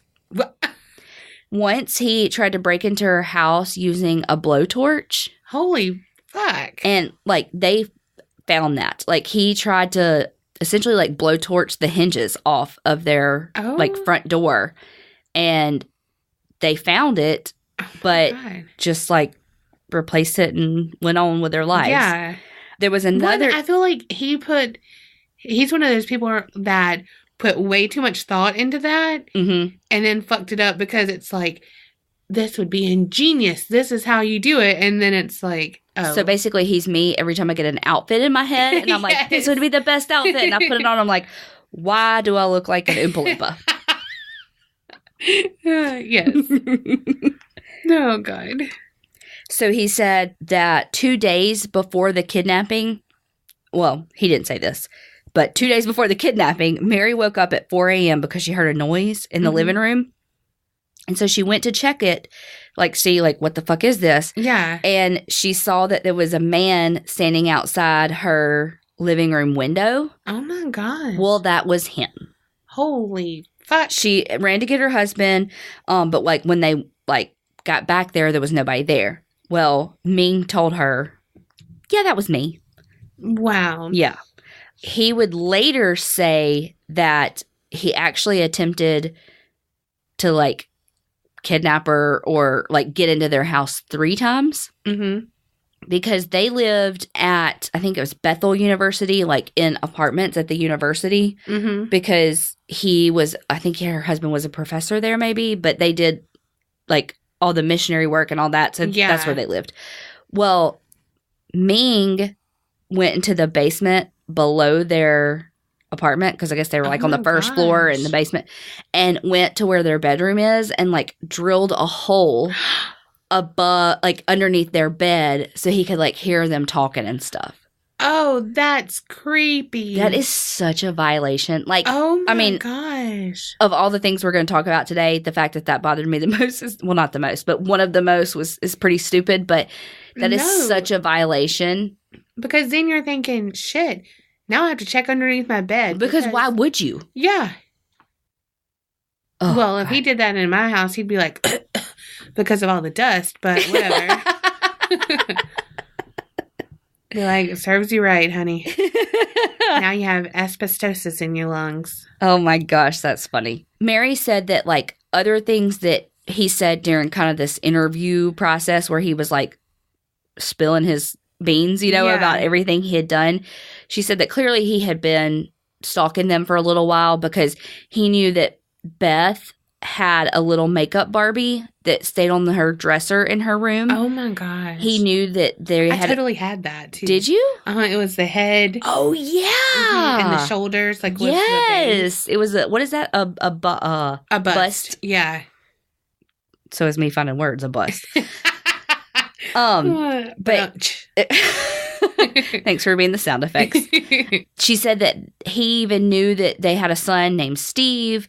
He knew that Mary's parents had been to visit. She said that he even knew where the spare key to the apartment was. Why didn't he use it? That's exactly what I was about to say, which doesn't make sense because, yeah, why didn't he just use the key instead of a blowtorch and a peephole? I don't know. Yeah. I don't fucking know. Could you imagine if he...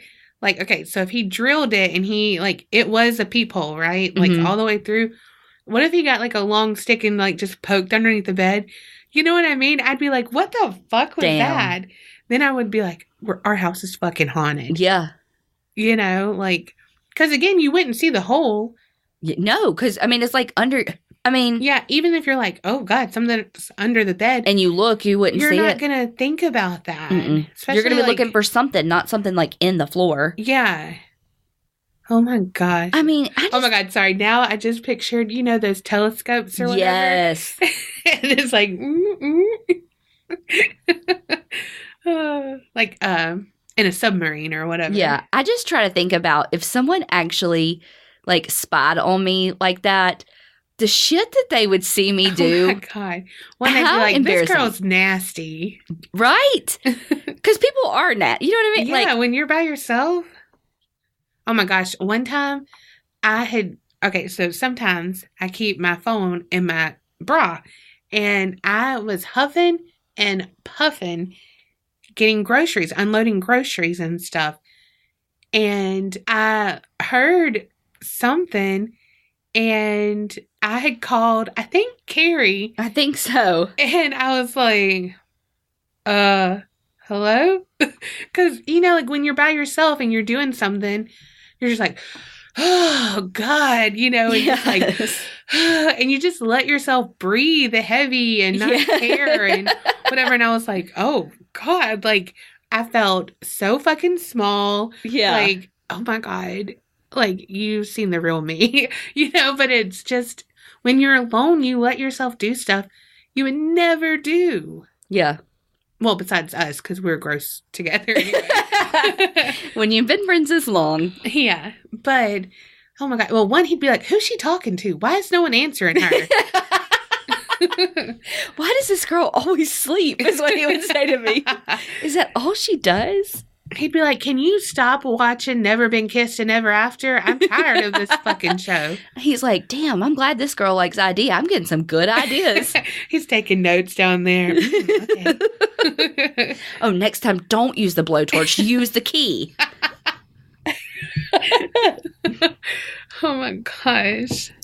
So let's back up a little bit and figure out who Ming Sin Shu is. Okay. So he was born October 15th, 1950. 1950 in Taiwan. He was 8 years old when his mother, him, and his two siblings moved to Minnesota. But that's a difference. Chain, right? His father... Faja. That's what I thought you were going to say. Farger? What's a farger?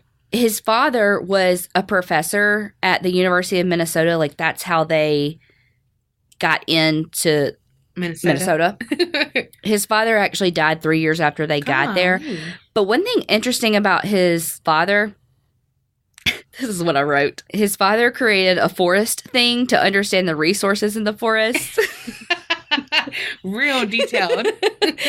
The thing I was, like, actually listening to said what it was, but it's something I think, like, to track resources in the forests to see, like, what's being used and, you know, just keep, but anyway, it's still used to this day. Wow. Something good from the family, something bad from the family. Yes. So when Ming's father died, based on their family tradition, well, the Taiwanese tradition, you know, the oldest son then becomes, like, the man of the house, right? Yeah. Which I feel like is a thing here too. Yeah. So Ming was like, hell yeah, I'm the head of the house now. And so he, like, tried to be a father to his younger siblings, but not in, like, a, let me put you under my wing and let me teach you how to throw a baseball. No, in a, like, abusive, type of, I'm domineering, you have to do what I say kind of way. Yeah. He was very violent towards them, and he would beat them both, like, during adolescence, just because he felt like he was in charge. So when he was in his teens, he was starting to dabble in some criminal activity. Lovely. Yeah.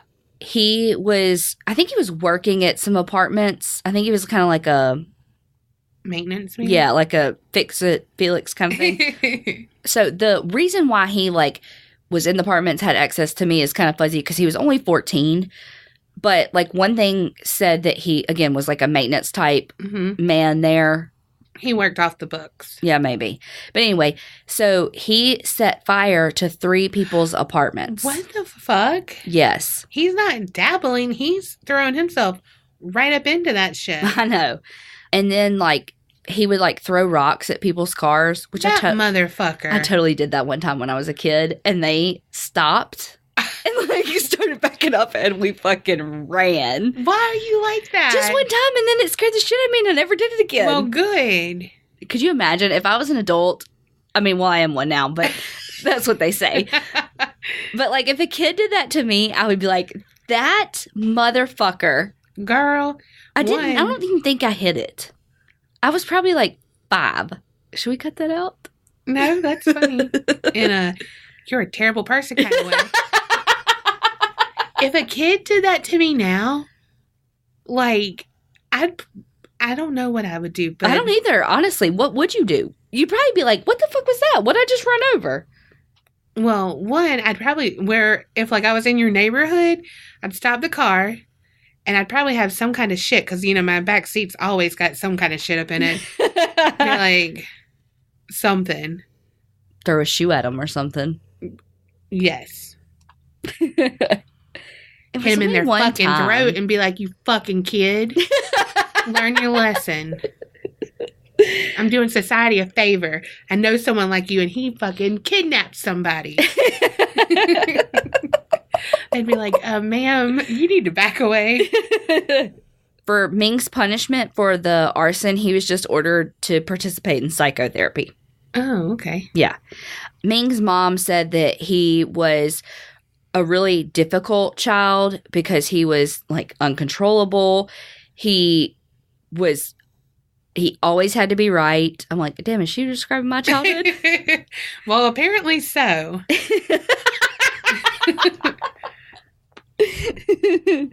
She said that like he would not take any responsibility for his behavior, but also like his physical behavior towards like his siblings and stuff.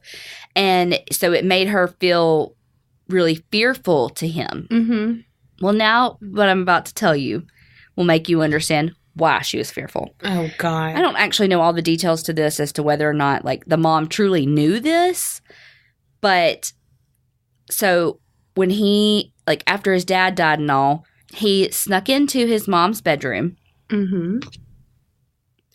cut a hole in the pants of her pajamas, and like used a flashlight to look at her vagina. The fuck? That's so disgusting.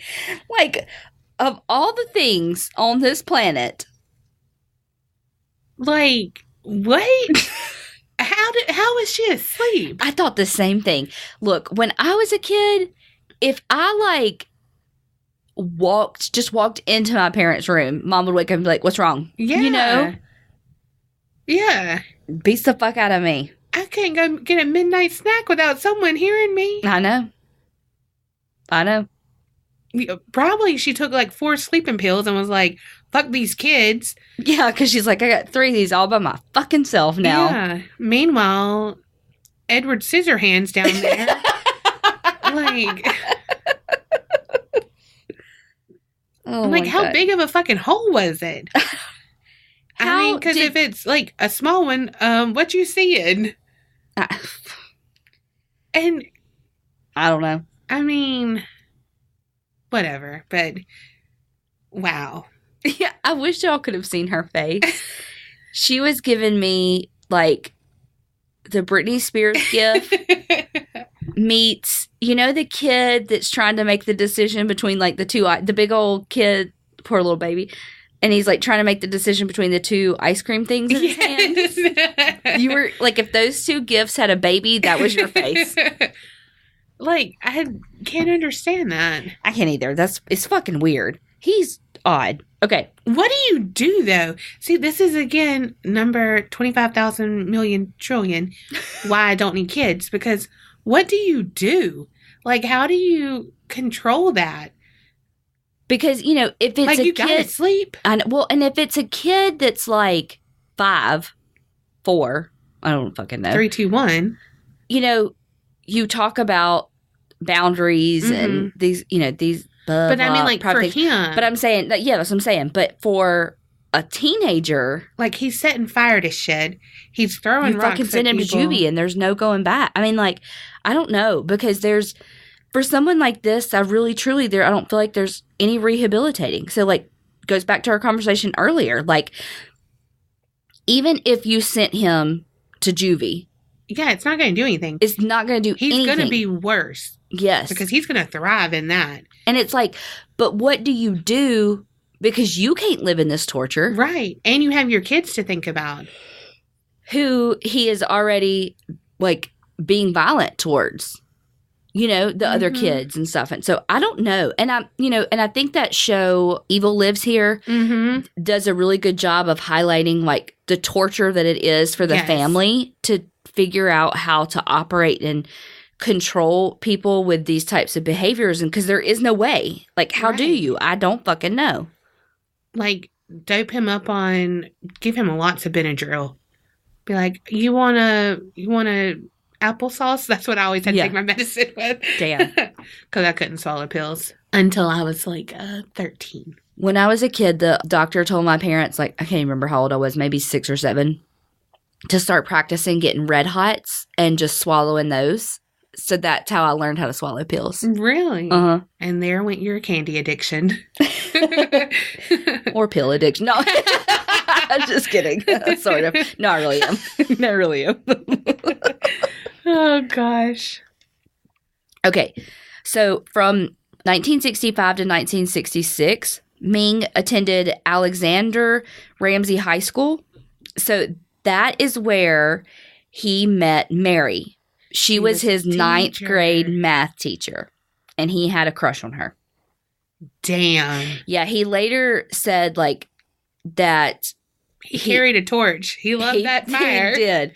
That he started fantasizing about her and would write stories, like, with fictional characters that were really kind of her. And, like, his stories, because they ended up finding them, too. And, like, his stories usually had, like, a matriarch, because his mom and Mary were actually quite similar in even, like, their appearance, and that they were both thin. They both dressed very conservatively. They both wore glasses, you know, just, you know, they were just kind of similar. They were both intelligent and blah, blah, blah.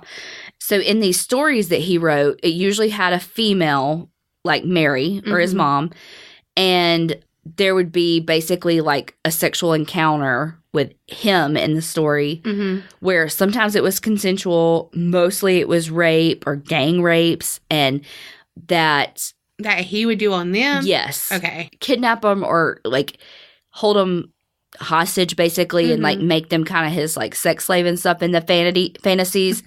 Okay. In Vanity Fair, this happened. Which is another good show on ID, actually. Oh, yeah. So another thing that came out is that in 1975, so the kidnapping happened in 80. So, but in 1975, Ming thought that Mary and her family were living in Duluth. And so he broke into what he thought was their house with a gun, wanting to kidnap Mary. And then when he got there, he realized that, oh, shit, she doesn't actually live here. It's her in-laws' house. Oh, fuck. And so he forced her in-laws to the ground, tied them up, threatened to kill them if they reported the crime. And so they didn't. Wow. They didn't report the crime. It wasn't until Mary was kidnapped, Mary and Beth were kidnapped 5 years later, that they were like, so this happened. Yeah. This thing happened. So at that time, when he thought that they lived at that house, that's when Mary and her family were in the Philippines. And so again, they came back. They were back for a little while, and then they were about to leave again. Golly. And you know how he knew that they were about to leave again?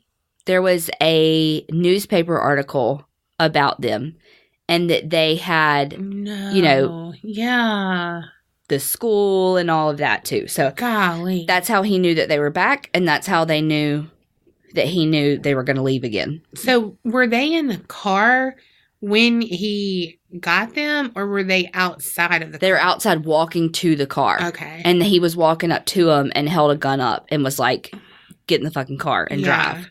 At this point, backing up a little bit from, because I know when I was telling like the story, we ended with her like the next day, him interviewing her. But after she had been missing for about 5 hours, her husband was like, okay, something's not right. Like, she and Beth just went out to run a couple of errands, get their hair done. Like, they're supposed to have a friend over for dinner, and they never showed back up. And so the husband is like, called the police and was like, my wife is missing, yada, yada, yada. And they're like, well, it's only been 5 hours. She's a grown-ass woman. We can't file a missing persons report. Yeah. And he's like, but I know something is wrong because, you know, she would come home. Like, we were, you know, blah, blah, blah. We were supposed to have dinner, yada, yada. So they basically told him, sit tight. So he did for a little while, and then he was finally like, I'm calling again. So when he called the second time, a dispatcher said, you know, got some information, like, what does she drive? You know, got some information, and was like, got off the phone with him and started talking to another dispatcher. And they are the ones that actually put the pieces together to be like, wait, didn't you have a boy that's missing? And what was the car that he was missing in? And so those two dispatchers are actually the ones that put the pieces together of them missing. Okay, so we're flashing back forward to they had been with Ming almost 24 hours, so it's the next afternoon when he's doing his interrogation of her. Okay. And he's saying, you know, why don't you recognize me? I can't believe you don't recognize me. He is just like so pissed that she didn't recognize him. And he finally tells her that he had been one of her students in her 9th grade algebra class. And he also told her that he had run into her at somewhere else out in the community, and like they had actually bumped into one another, and that he said, hey, and she was just like, oh, hey. And he was so pissed that she didn't recognize him then. Oh my And so Mary was really good at kind of talking him down and being like, I'm so sorry. I must have had something else on my mind. Like, I'm so sorry I didn't recognize you. She like took blame instead of him. She was really good at talking with him. Awesome. So that's that missionary word. Yeah. So brainwashing shit. Tell us how you really feel. He told Mary that when he was in her class, that she had given him a B in algebra. And that before then, he had like this perfect school record, all A's kind of thing. And she gave him a B. And because she gave him the B, he could not get into college. Oh, Lord. And as a result of not being able to go to college, he was drafted into Vietnam and was a prisoner of war. What the fuck? Which none, of course, was true. Yeah. Well, okay, victim. Right. Sorry, I don't feel bad for you while I'm chained up here on your fucking floor. And I'm sorry, if you would have just checked your work, you would have gotten an A. All right, so at this time, they had been missing for 48 hours, and they, had 300 police officers and volunteers looking for them. Wow. And, which, of course, didn't work. Yeah. So, Mary is tied up in the living room, and Ming keeps saying that he pulled off the perfect crime and that nobody's going to find her, and that he said he had this 3-step plan. Oh, gosh. Mary said the first part was to find me. The second part was to get revenge. And he said the third part, well, that sort of depends on you. Mary said she asked him, what are you going to do for revenge? And he began to remove my slacks and my clothing and put my shirt up over my face and said, I think you can guess. So Mary didn't know it, but that whole beginning interrogation and initial rape, he recorded with a video camera. Oh my gosh. She said that I think any woman who has been raped knows just the physical horror of having some person touch you that isn't your husband. She said, I had to turn my emotions off because it was just too horrible to think about. God. So this is a woman who, part of the values of her faith is no sex before marriage. Yeah. You're married to one partner for the rest of your life, yada, yada, yada. So the only person she's ever been with is her husband. Yeah. And, one of the things I was reading just was really talking about how this kind of not inner conflict, but inner turmoil that she experienced because even though it was not consensual sex, she was having sex with another man. Mm-hmm. Over time, because he had Mary and Beth for a long time. How long? I will get there. That he would multiple rapes. The sexual attacks just kept escalating, but she was able to keep it hidden from her daughter because he would pull her out of the closet. Mm-hmm. She said that every night it got worse and worse. He said to her, you have to show me more affection. And she was like, I'm sorry, I cannot do that. I love my husband and I've promised to be true to him until death. And what you ask, I cannot do. So he also made Mary write her husband a letter saying I'm okay, call up the search party, yada, yada, yada, because he was watching the news. Because he was still living his life. He was still going to work, going to the grocery store, doing his regular old life, and then kept them chained in a closet and then would come home after work and rape Mary. And just, it was just he was living this separate life. Yeah. So she had to write a letter to her husband. And so he, of course, when he got it, was like, holy shit, took it to the FBI. Yeah. Ming was trying to get her to show more affection. And again, like I said, she was like, I can't do that. And so he told her, have you ever watched anyone die? And of course, she was like, no. He said, because you're going to watch your daughter die of suffocation. And he took a big, like, plastic bag and put it over Beth's head as she was in the closet. And he was like, it takes 4 to 5 minutes. You'll gradually breathe up all the oxygen in the bag, and the bag will contract around her face, and she'll lose consciousness and die. And Beth is like, what's going on, Mom? You know, like, what's going on? You know, she's totally clueless to this. And he was like, if you're stupid enough to let your daughter die, then I'm going to go kill your husband and your son as well. And so she was like thinking to herself, like, I'm going to lose my whole family and I'm going to watch my daughter die. And she was like, I just couldn't stand it anymore. So she went up and gave him a kiss on the cheek. And he was like, that's not enough. And so she gave him a kiss on the lips. And then he took the bag off Beth's head. Oh my gosh. So it's like, he's delusional in that he thinks it's like he truly does think that she's going to fall in love with him and they're going to be like this big happy family. But then on the other hand, like, he knows enough to be manipulative about it, because we're going to talk about that a little bit later when it comes to the trial and stuff. So she was raped every single day. God, bless it. I know. They were fed twice a day. It wasn't until day 10 that he let them take a shower. What about the bathroom? Well, you know, it's funny that you mentioned that, because the first day, like, when he took them and then took them to the closet, like, Beth was like, I have to go to the bathroom. And he was like, no.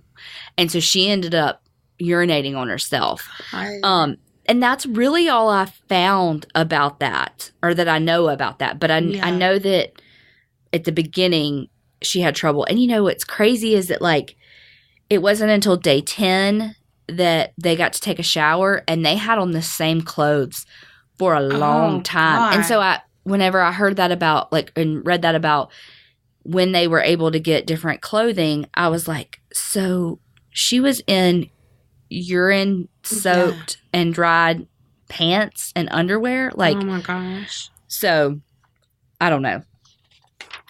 But Mary said that day 10 is when he started to actually loosen up a little bit.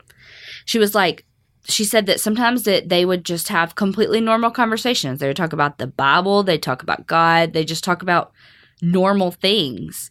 And like I said, he did his daily routine. He owned an electronics store.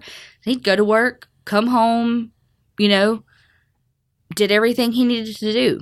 So around that time, you know, as it progressed, he was like, hey, why isn't this letter that I made her send in the media? Like, this is fucked up. Why isn't this in the media? Yeah. So he made her write another letter.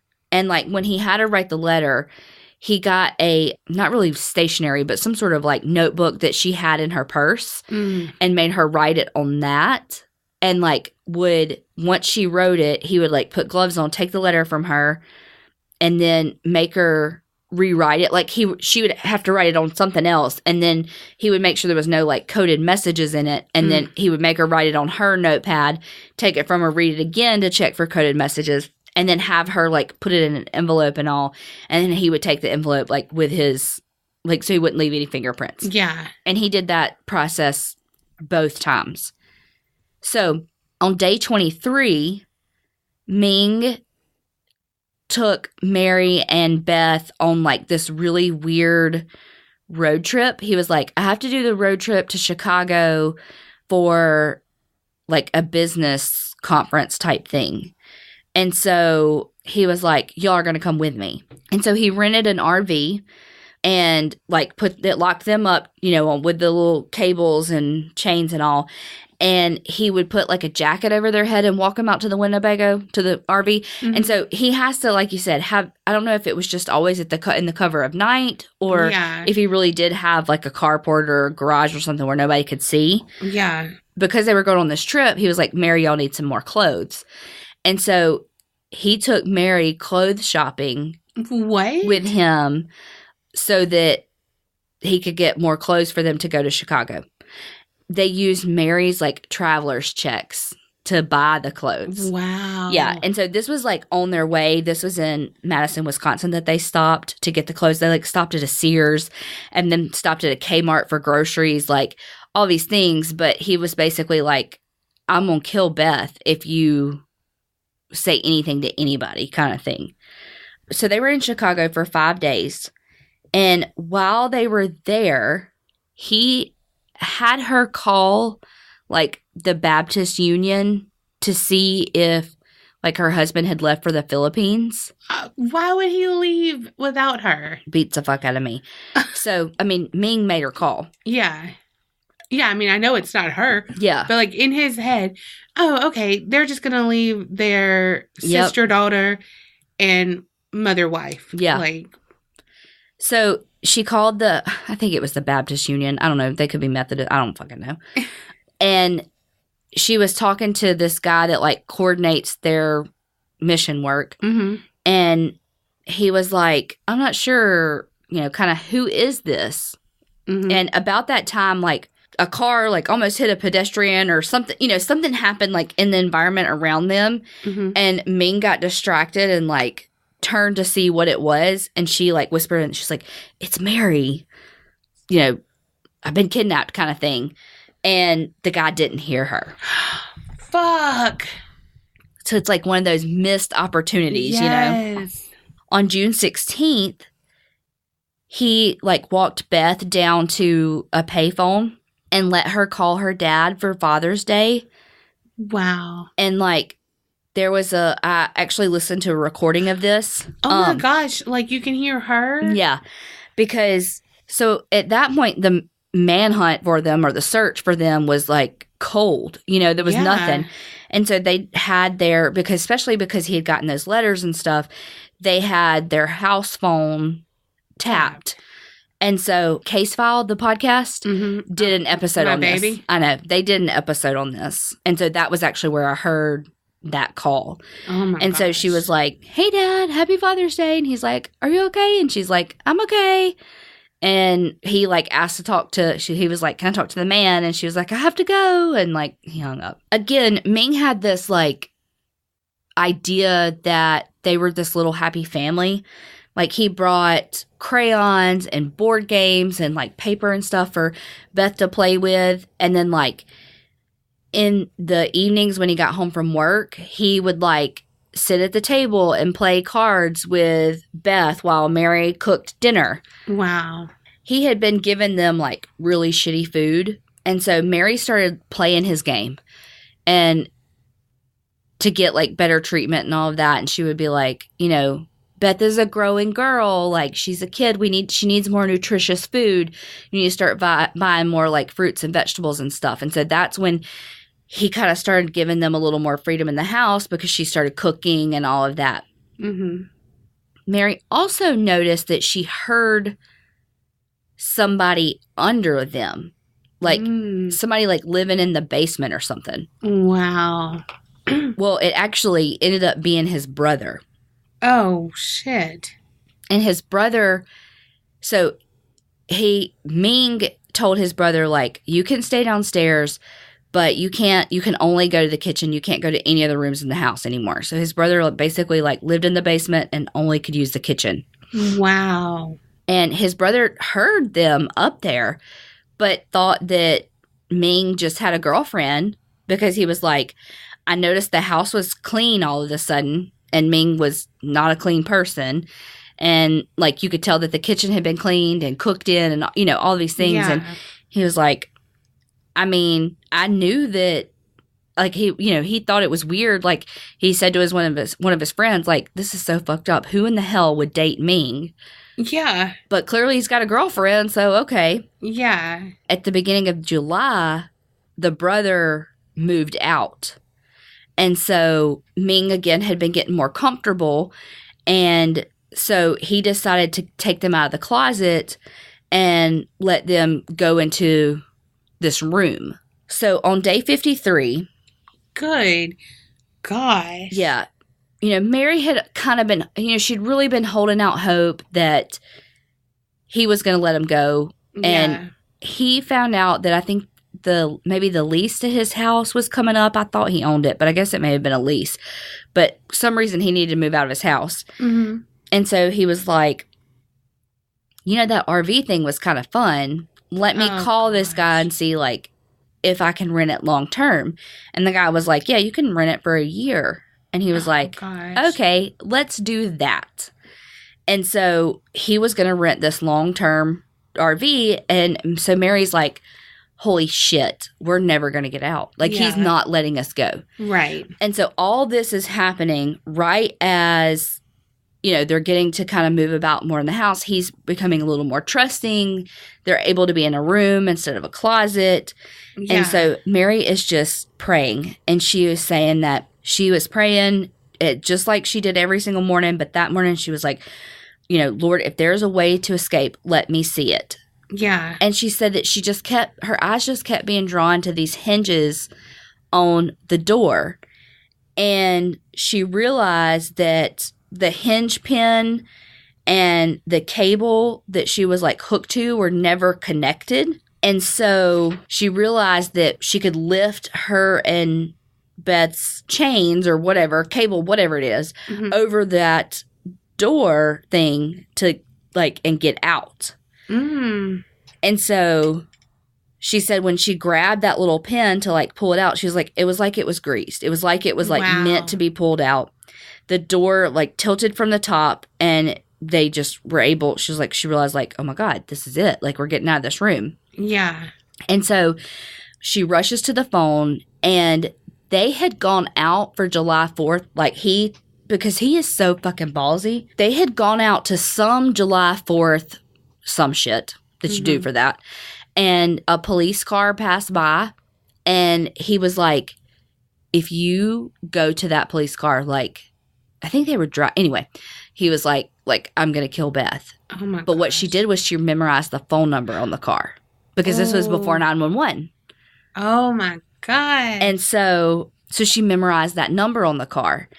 And so when she got over that door, she like ran to go call someone. Yeah. And Beth was like, Mom, we cannot leave this room. Like, he's going to catch us. He's going to find us. And like was flipping out because they're chained together. Yeah. And so she actually went back into the room with Beth to like calm her down, to let her see like, no, it's okay. You know, gave her a second to not hyperventilate about the situation. Because, I mean, God, she's like Stockholm Syndrome at this point, you know? And so she gets her back into the room and, you know, she's trying to calm her down. They're kind of praying. They're, you know, figuring everything out. And she talks her into, like, I think she even, like, had to slap her on the face at one point. She was like, I felt so guilty. Like, I just slapped my baby. But, like, we Slap had to out of it. Yeah, but we had to get safe, you know? Yeah. And so they ran back out. She called that number, and she said she tried to be calm. The lady answered the phone, and she was like, my name's Mary Stauffer, the Arden Hills kidnap victim. I'd like someone to come get us. And because she had also found a piece of mail before, like, weeks before with his address and memorized that too. So she had the address to tell the police. So the lady, I guess dispatcher, if that's what you would call it then, told her, stay in the house. And she was like, he's going to come back. If you see a black van in the car, in the driveway, he's back. Don't come in. And so the lady like, stay in the house. Well, Mary and Beth were so scared that he was going to come back. Beth actually talked Mary into going outside. And, like, they, like, hid behind a car or a tree or something. Again, different conflicting stories. One thing said tree, one thing said car. But they, like, hid out there, like, waiting for the police. Well, the police basically, like, surround the area, like, go to walk in. Like, they walk through the house and they can't find her. And then they, like, see them hiding. And so they rescue them. They had bicycle chains and cables wrapped around their waist. And they were stuck together. Oh my gosh. They were kept for 7 weeks. God bless America. So the day that they like escaped and called the police, he was arrested that very same day at his business. You know, he was like, the fuck? I know. There were some conflicting reports about what he did while he was in jail. One thing said that he offered an inmate $50,000 to kill Mary and Beth so that they wouldn't testify.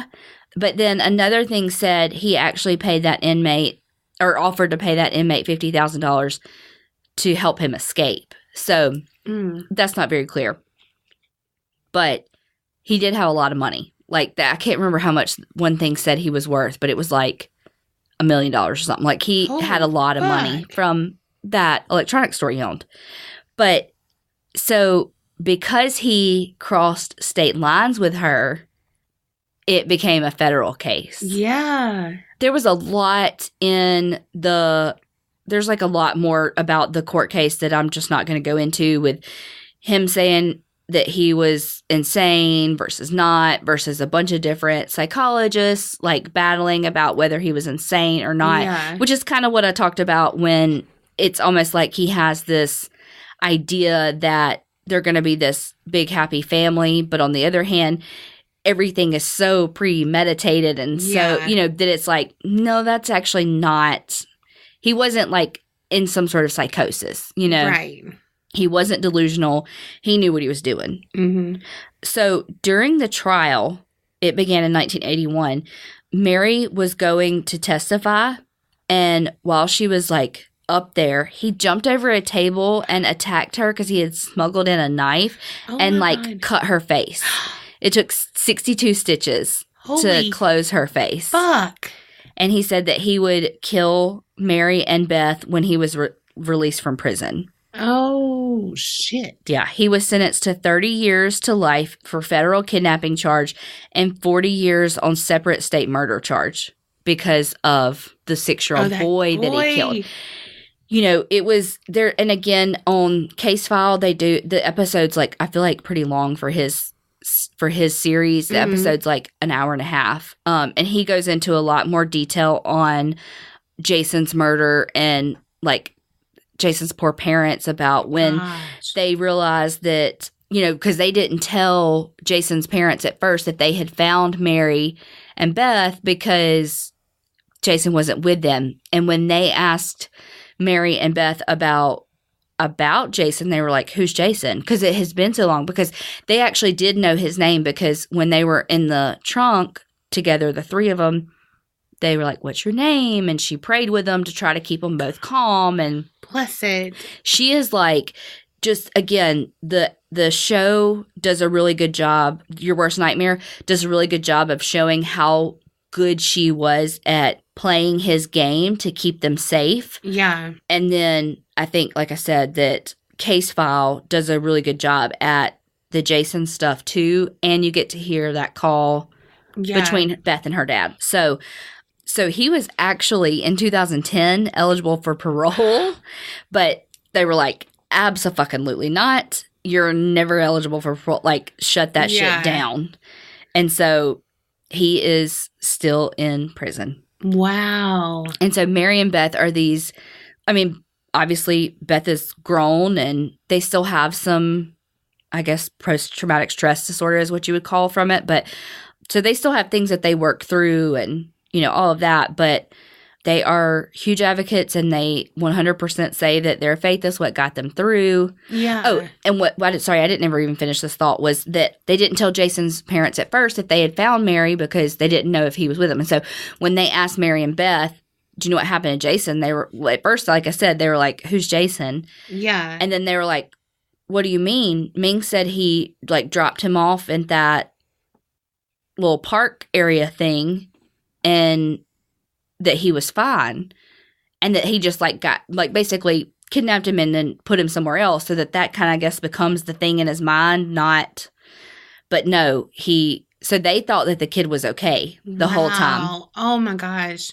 Yeah. That had to crush Mary. I know. And then Ming really used the finding like the location of the body to his benefit to like get lesser charges and that sort of thing. And so again, there's a lot of the like back end of the trial that we're cutting out, but there's so many other places that you can hear more detail about that, But and he's even still being manipulative.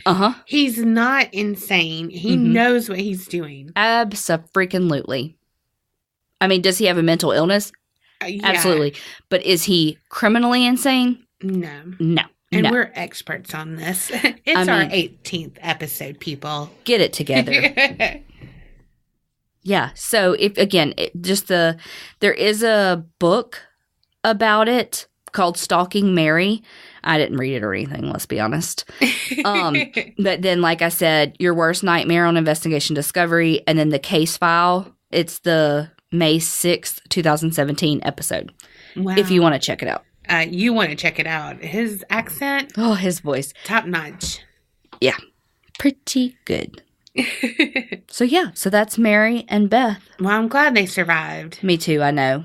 I'm glad you did one with a happy ending. I know. Well, yeah. Well, as happy as it could be. Yeah, and I think too, like I said, they really, I mean, obviously they're going to have issues from it. They were fucking kidnapped and kept for like 53 or 59 days. Like so obviously they're going to have issues with it. And I mean, shit, Beth was 8 years old. Yeah. But just the way in which they stuck together and overcame. Yeah. You know how some people say things happened for a reason? It's like those were the perfect people for this to happen to because they did become advocates and it didn't break them to the point where their lives were forever changed, but it didn't ruin their lives completely. Yes. Yeah. And so therefore they are able to help other people from it. So it's enriching other people's lives. Yep. And it's like, because sometimes that doesn't happen, you know? And those are the people that need other victims like Mary and Beth to help guide them through it. Yeah, exactly. That was a good one. Thanks. I mean, you did do my suggestion, so there's that. Oh, Lord. Moving on. Okay. So what did we learn? I learned don't go to jail because shit's always bad there. Yep. Whether it's ghosts or other inmates or a warden who is sadistic. I mean, I watched Shawshank. What was it like when you went to that jail? They actually had a lot of like trade type programs to like teach trade skills. Yeah. So there was like carpentry stuff and other trades. I don't know. That's all I can think of. But truly, there's two things that stick out in my brain. Well, actually three, because one of them was one of those shops where they I think maybe mechanic was one. But one of the other things that stuck out in my brain was they had a wall of shame, and it was corrections officers who had lost their jobs and been criminal charges for sneaking in contraband and stuff. Yeah. And so every day when those corrections officers, I think when they left work, they saw the wall of shame. Wow. Which I get is to hopefully be a deterrent. And yeah. Yada, yada. The other thing that sticks out in my brain is that when we walked into one of the general population rooms where it's all the bunk beds and stuff, there was a bathroom on the left and it's just open toilets and a guy was in there shitting. And 15, 20 of us walk in and he's shit, literally. And I don't think he wiped. I think he just stood up and picked his pants up and got off the toilet and then waited for us to leave. And I'm assuming he went back, but I'm pretty sure he was and pitch that off and pants up and go. God, I would have been what up? I gotta finish. Oh my God. I was that stuck out to me of just the lack of privacy and that literally anybody can walk in the room at any time and you're just over there shitting. I mean, honestly though, he would have been better just to sit there and be truly, I don't even, because I want to say when we got back, we talked about our experience and what we saw and what we, and again, clearly that stuck with me because that was 10 years ago. Yeah. And you remember that guy on that shitter? Yeah. And so I want to say then I mentioned it and everybody, half the people were I don't even know what you're talking about. Oh my gosh. Okay. Number 2. So number 1, don't do bad shit to go into jail because bad shit's there.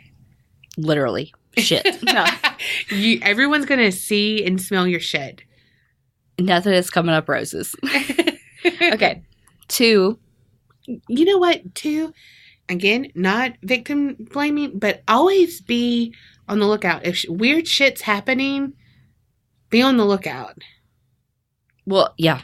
I mean, not that they could have helped it. No. Yeah. Well, I was going to say that was kind of sort of my 2, but we can make my 2, 3 that kind of go together. In that, like, if bad things happen like that, report it. Because, again, it's usually like a precursor for worse things to come. You know, that's not the word I want to say, but it's usually like, okay, so somebody's breaking into your house. Well, if it's happened multiple times, something's targeting you. Yes.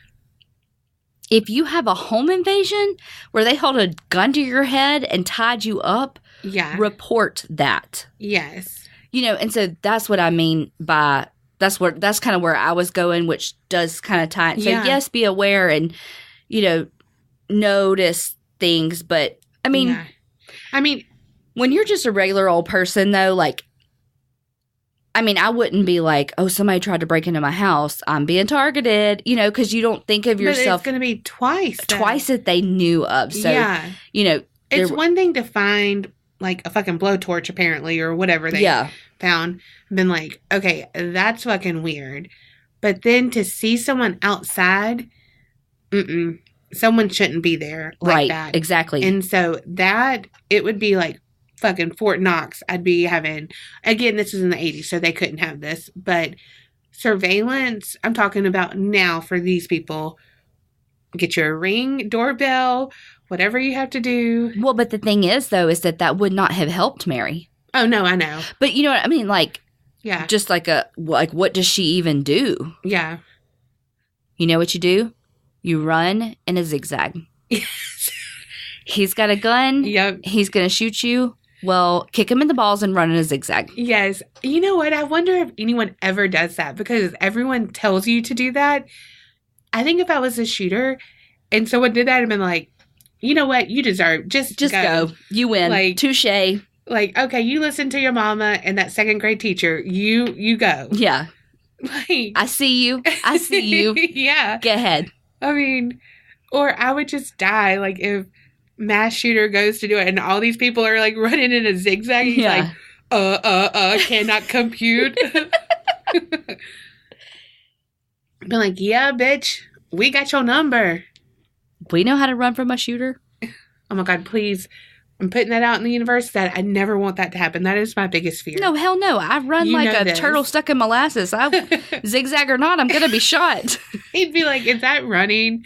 Honestly. You're not even moving. You're not even trying. Like, is this real? Come on. I'm giving you a head start. My grandma walks faster than that. Oh my gosh. But I'm serious. I mean, it took a while for me to go back to the movie theaters. It really did. And I still don't go at night. Or at, like prime releases and stuff. What is it called? Premiere night? Yeah. I don't know. Yeah. Especially for things that I'm like, no, someone could, like, want to target that. Yeah. I'm like, mm-mm. And you know, I watched that Batman movie that happened at, and, like, we were here. Mm-hmm. Me and my mom. My dad kind of watched it, but he doesn't really like that kind of movie. If it doesn't have, like, John Wayne in it or something, it's a shitty movie. Yeah. I'm like, is it even a movie? Right. Or Chuck Norris. I mean, Chuck Norris is, like, he could be in a cult of Chuck Norris. Seriously. Pretty sure there is one of those. He probably made all the memes about Chuck Norris. Right. He's like, I don't answer the telephone, but I can make a meme. When I make a meme, it's about Chuck Norris. I don't always. That ain't Chuck Norris, though. No. What was I saying about my dad? Oh, you were watching that Batman movie. Yes. Okay.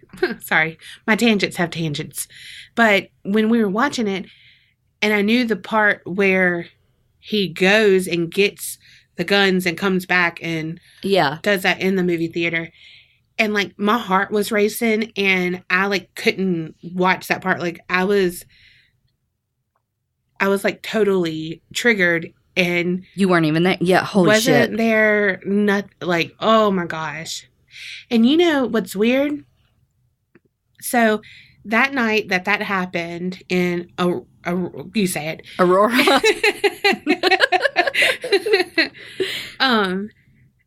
we had a midnight showing here Mm-hmm. too, and a girl got raped. She stopped at a 4-way stop sign.